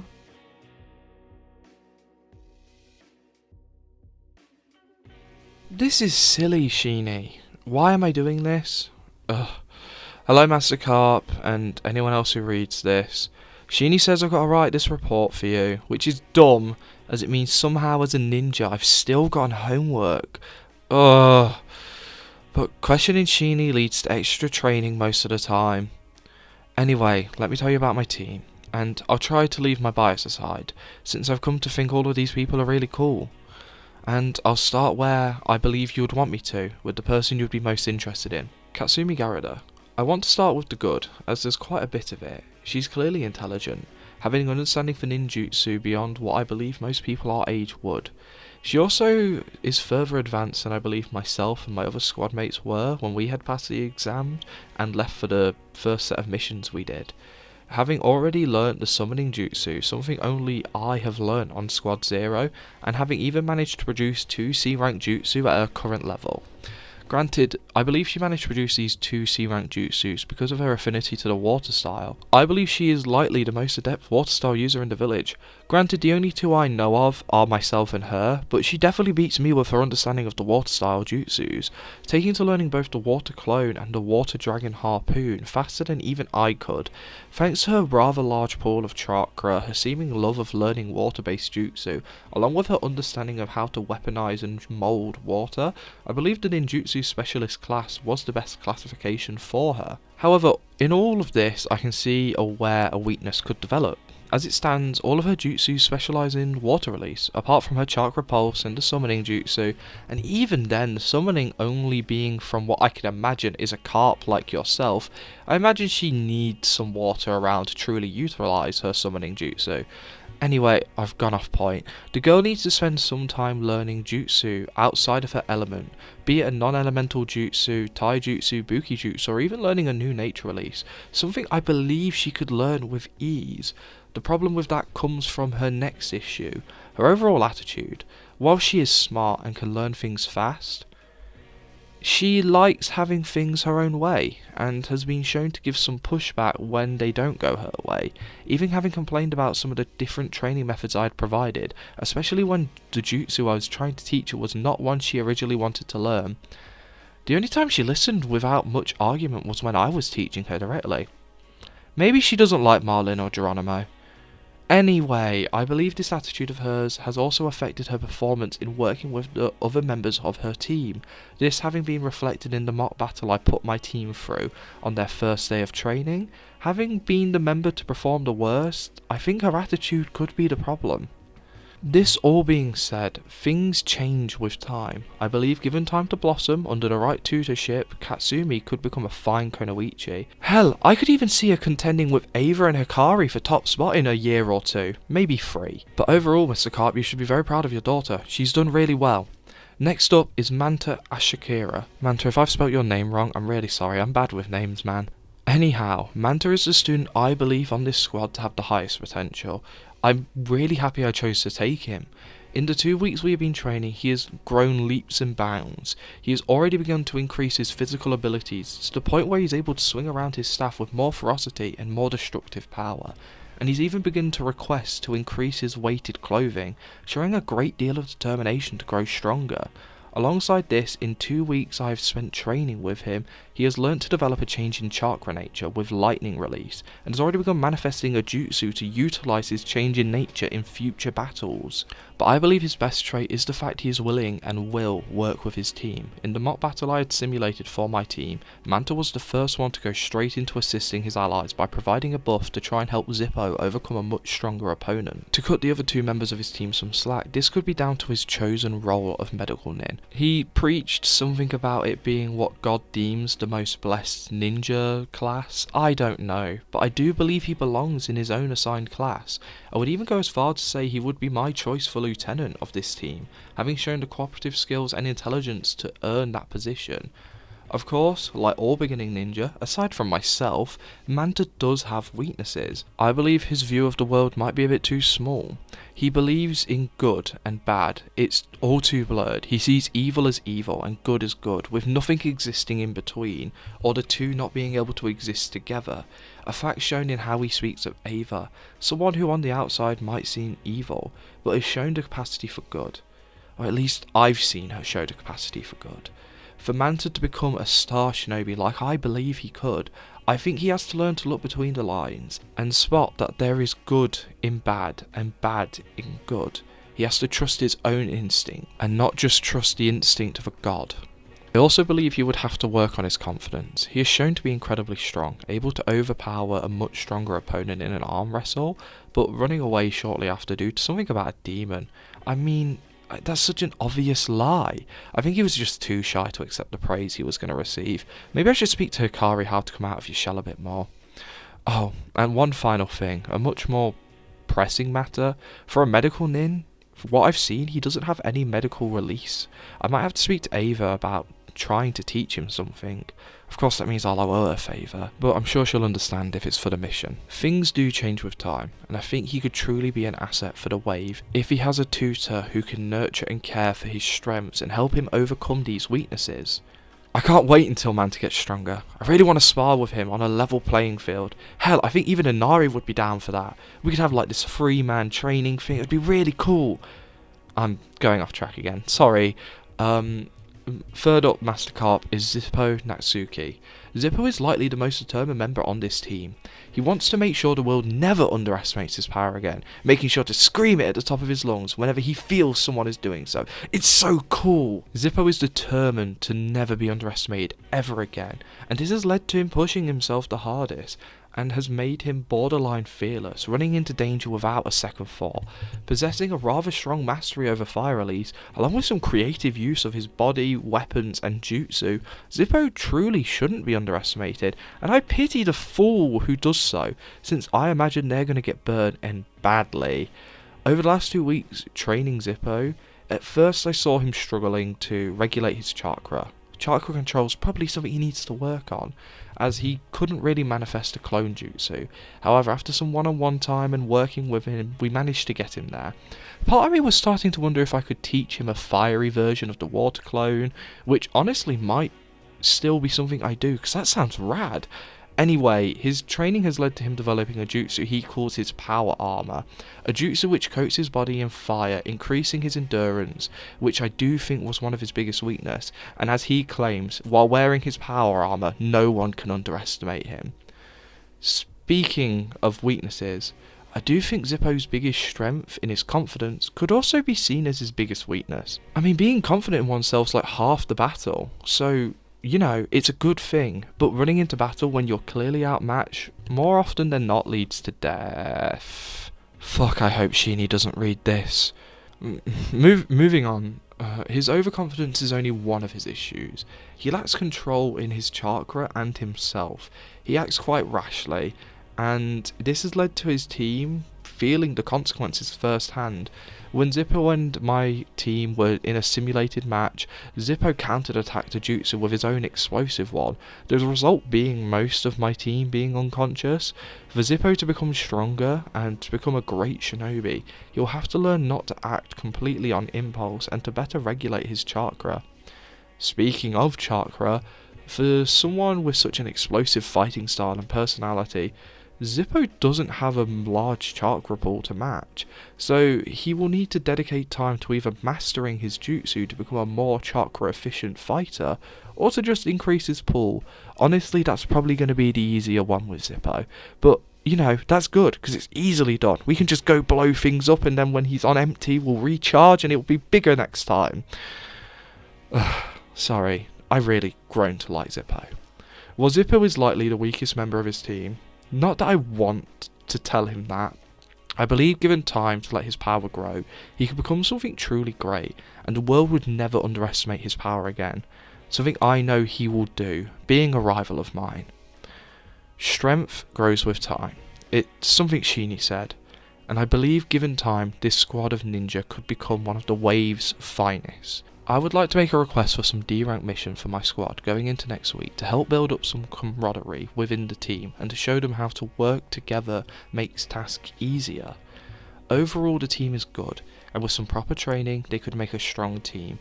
But there is actually one final person I wish to talk about, Master Carp. All shinobi squads are made up of a 4-man cell, 3 rookies and their sensei. Our village currently is having to outsource these senseis, pulling them in from different villages, providing teachers such as yourself, Sheeny, and Poochie, who's kind of this village's closest, ninja, but not really. I imagine something similar will happen with the 4 squads being made up by my teammates currently. However, I'd like to make a suggestion for the sensei of my team. Geronimo Junbai, a rogue ninja who was born and raised in the wave. He left many years ago to become a ninja, and after spending a long time training, he has reached a level which allowed him to incapacitate Sheeny Sensei, someone might I mention who's strong enough to be in the bingo book. While he may be slightly weaker and missing some required power that you would be looking for in a sensei, I personally believe he may be the best man for the job, and it's not just because he's my uncle. He has been with this team training them from the start, helping me make the foundation of their future, and I believe he is the best one to guide them to become the ninja they can be. He has already begun to care for this team, and when he cares for someone, he will defend them fiercely. Trust me, as someone who fought him, he packs a punch. I believe he's the best man. He has the drive, the motivation, and the potential to grow stronger. He will become an excellent sensei to this squad if you give him the chance. This would be the first big step the Wave makes to its own independence. A squad made up of entirely Wave residents, even its sensei. I hope you take all of this into consideration, as I believe if this team is kept together, they have the potential to be great. Not as good as Squad Zero, but still, they would be amazing rivals to help motivate everyone. I hope you have a good day. Thank you for listening. Chini! I finished my letter for Master Carp. Can I go now? I don't want to write anymore. I want to go do training. Oh, I can? Awesome. Thanks, Chini. I can't believe I'm doing this. I swear, if anyone asks why I'm writing in, quote, some secret language, unquote, I'm burning this stupid thing. Note: report was deciphered with the aid of Nanachi Kumo. All reports submitted by Hikari Kesho must be deciphered by Nanachi Kumo before filing. B-Rank Tutoring Camp Mission, Week 1. Sensei told us that we should write out mission reports while we're on our current mission, as a way to better keep track of the progress of our former classmates and to practice writing mission reports for when we eventually start going on solo missions. Sensei said that the reports should be detailed, but he never specified exactly how detailed they need to be. So I guess we'll go over everything, and if it's incorrect, someone will let me know.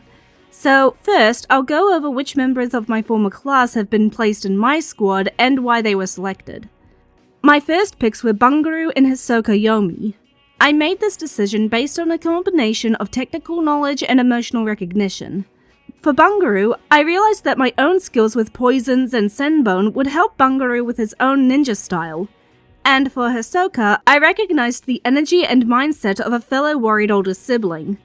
I knew that he wouldn't be able to focus on his own training if he was constantly worrying about his brother's training and well-being. Therefore, keeping them on the same team was the only logical course of action. Not that I blame Hisoka for this mind. I would be exactly the same if my siblings were in the Ninja Academy. At least Bungaru is of age, and while I still stand by my opinion that 12 is too young to be graduating from the academy, at least most missions for newly graduated ninjas are small, simple, and relatively safe affairs. The missions that my own team just returned from notwithstanding. As for Takeshi Itsuhara, I will admit that his pick was not a choice. But between him going to me or Nanimo's team, I think Nanimo made the right call. Moving on to the training itself, I started their training by having them play a game called Monsters, which is a modified version of hide and seek, where instead of it being one seeker, there are 3 seekers for every 1 hider, and the seekers don't only need to find the hiders, but capture them. I thought that it would be a good starting game to observe how each of them approach the same task, and work together while also helping them to understand the universal rule of survival. I will not lie, I am rather impressed with their showing in this game, as it had only taken them a few hours to find me. And I have been playing this game for years. However, I had been hoping for them to not step in quite so many traps. I hope that further rounds of the game, as well as having them play the role of hider, will increase their situational awareness. Further rounds will also, hopefully, improve their improvisation skills, and thus their odds of survival. Huh, funny. Mother taught me this game in order to increase my own odds of survival, and now here I am using it to do the same for my former classmates. I would also like to commend their ability to recognize when they can't win as well. Knowing when to run in order to live and fight another day is a skill that the academy, and life in general, is sadly ill-equipped at teaching. Moving on to the students themselves, Bungaru is the one I find the easiest to tutor. Partly because our fighting styles are so similar, but also because he is quite smart, even if he tries to hide it. He picks up on my explanations quickly and learns fast. However, his shy and quiet personality may prove to be an obstacle. I understand the hesitation to speak up, especially with those older than yourself. If I were not the oldest on my team aside from Sensei, I would probably be just as quiet as him. The power of older sibling instincts truly is something. However, his hesitation is something that can get people killed in this line of work. Hesitation has nearly cost my own team more than once. If you second guess yourself not because you actually doubt your judgment, but because you're afraid of being judged, then any harm that comes from a result of that hesitation will eat you alive. That is something I know all too well, and if the person that got hurt was Hisoka, I don't know if Bungaroo would be able to survive that kind of guilt. I know I wouldn't. I'll be looking into a way to improve his confidence and assertiveness. Moving on to Hisoka, I find myself struggling a little with helping him. Primarily because our fighting styles are so different, and no one on my team has any affinity for genjutsu. I'm considering asking Homuriko and Harumi Izufuki to assist me in his training, as they have far more experience with that branch of jutsu. Despite being the only one among the three to already have both the transformation and clone jutsus locked in, Hisoka is also the one that needs the most training. I suspect that this is because he's been focusing completely on helping Bungaroo catch up. I don't blame him. Again, I'd probably have done the same. However, this has come back to bite both him and myself in the here and now, as it means that he now has the furthest to go before he can be deemed graduation worthy by the elevated standards of the academy. Though, to be fair, based on where myself and my teammates were when we graduated, if these standards had been in place at the time, we probably wouldn't have graduated either. Especially myself, as I had not known either the clone nor the transformation jutsu at the time of my graduation. I can only assume that the increased graduation standards is a response to Sensei's criticism after he first arrived and witnessed the academy in comparison to the one from his own village. Regardless, Hisoka can't keep letting his own training slide while trying to help his brother. I know that being told that would sting, that it would feel like he's abandoning his own family, but the fact is, he can't protect his brother if he can't protect himself first. And then there's Takeshi. I find myself having the most trouble with him. While he has more tools in his tool belt than Hisoka, he has absolutely no idea how to use them. He also has a habit of getting distracted by other things, namely Mrs. Junbai. I've started trying to talk to him about how the relationship between him and Mrs. Junbai is not going to happen. Not only because she's already married, but because a fully grown woman being in a romantic relationship with a boy who's the same age as her own son is wrong on many, many levels. But it's like his brain turns off the moment he hears her name, and anything said to him after is just white noise. Putting his concerning lack of self-awareness aside, even when he is paying attention to the lesson, getting him to understand it is a 2 steps forward, 1 step back situation. For now, I'll focus on playing into his strengths and getting him to use them to the fullest. So far, outside of the jutsu training that 2 out of the 3 need, I've been having him work on his ability to hunt down game and forage for fruits and vegetables, to recognize what plants have poison and what animals have venom.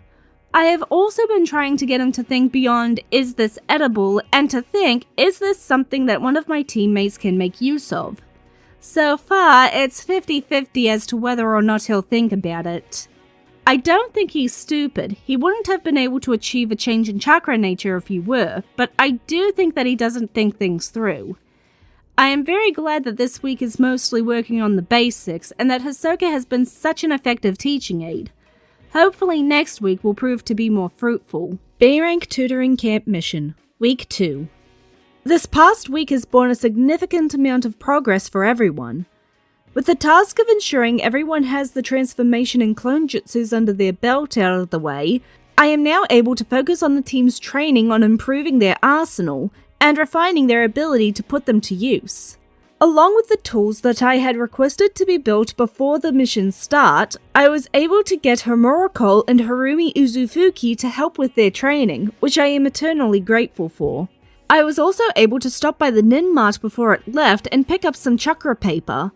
So now we know that Hisoka has fire chakra and Bungaroo has water.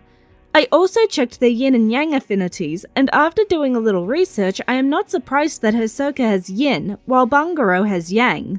From what I've read, yin is associated with genjutsu, and since the brothers have an opposite elemental chakra, it makes sense that their yin and yang dispositions would also be reversed. It is a little funny, however, that Hisoka has fire when yin is generally associated with water and the moon, while Bungaroo has yang, which is generally associated with fire and the sun. It seems that the brothers really are two sides of a coin. I also find it funny that my entire squad has some combination of water, fire, or both aside from myself. I wish I knew some jutsus that they could learn in their elemental nature, but maybe I can teach them one of my wind jutsus and convert it into the natures that they are inclined towards. I could also order some jutsu scrolls from the catalog that I got from the Nin Mart. I was planning on getting them gifts to commemorate the completion of their training anyway. Another strange thing is that I wasn't able to find the ninja papers that Hisoka and Bungaroo used. The one that was used to test Hisoka's fire I can understand, as that would have burned completely to ash. But the one used to test Bungaroo's water and the two used to test their yin and yang should have still been there. I don't think the wind was strong enough to blow them away, but I fail to think of any other explanation. Getting back on the topic of the progress everyone has made, I am very proud of them, not only as individuals, but as a team, as each of them has learnt 3 new jutsus this past week, 2 of which were group efforts. The body flicker jutsu, which was taught to all 3 of them, while the sensing technique was taught to Hisoka and Takeshi. Starting with the body flicker, this was taught to all 3 due to its versatility. Anyone can make use of it, and truly skilled shinobi can get very creative with their uses of it.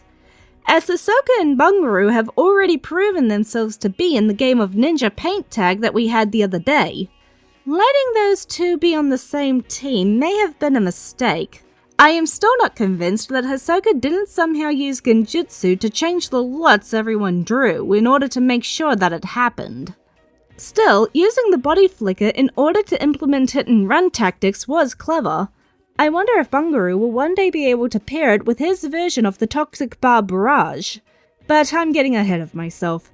Takeshi hasn't been using it nearly as creatively, but he has been using it efficiently. Mostly in order to get to places he needs to quickly, such as the traps that I've taught him to set up in order to trap game. Having them train in the jutsu together has also allowed the training to be more focused and encouraged cooperation between the 3. Speaking of joint training, I also had both Takeshi and Hisoka learn the sensing technique, as I felt that this would best serve the specialties and skill sets of both of them. With Takeshi using it in order to track hunts and customers, and Hisoka using it not only to keep track of those affected and unaffected by his genjutsus, but also using it to keep track of his teammates. I've heard that Nanimo and Ava have made recommendations of teammates that they feel would be best for the position of lieutenant in their current squad. And I believe that the best suited for that responsibility is Hisoka. Not only has he already taken a role of responsibility for his younger brother, he has also proven to be an invaluable aid in the training of both of his teammates. However, my assertion about his neglect of himself for others, particularly his brother, still remains. I suspect that Bungaroo's lack of confidence may also be slightly caused by Hisoka's overprotection. It is a concerning mirror to be forced to look at. Regardless, among them, Hisoka is certainly the one most likely to take the role seriously and neither abuse nor neglect it. Moving on to the jutsus that they have learnt individually, as I have mentioned before, Bungaroo has learnt the Toxic Barb Barrage, and very quickly I might add. He did not even require aid from Hisoka, who had been asleep from his own attempt at learning the genjutsu known as hypnosis at the time, with the help of Harumi Izufuki. As he had apparently neglected his sleep the previous night, I thought it best to let him rest and try again in an hour or 2. That way he wouldn't be attempting to learn while sleep deprived. As for Takeshi, I started with attempting to teach him the concept of a hot grease trap with the aid of Himura coal. And the tween had completely misunderstood the goal. His idea of pouring grease on the ground around him isn't a bad idea in theory, but in practice, it's less a skill than it is just a mess. If we have the time, I think we should be able to get him to practice using his water chakra to manipulate the grease in order to use it as a trap or shield, depending on the situation. But for now, I wanted to start thinking of how to use tools. After all, you can catch a rabbit, but without a knife, you can't make soup. Their ability to work together, adapting to each other's strengths and weaknesses, is also improving thanks to the games. I am quite pleased with their coordination during our game of Ninja Dodgeball. Bungaru's aim in particular was quite the boon to his team. If things keep up at this pace, we might be able to play heroes sooner than I expected. In total, each of them has learnt 3 new jutsu. Now, it is simply a matter of finishing Hisoka's list, refining what they have learnt and putting them into practice. Let's hope that next week continues to have fair weather.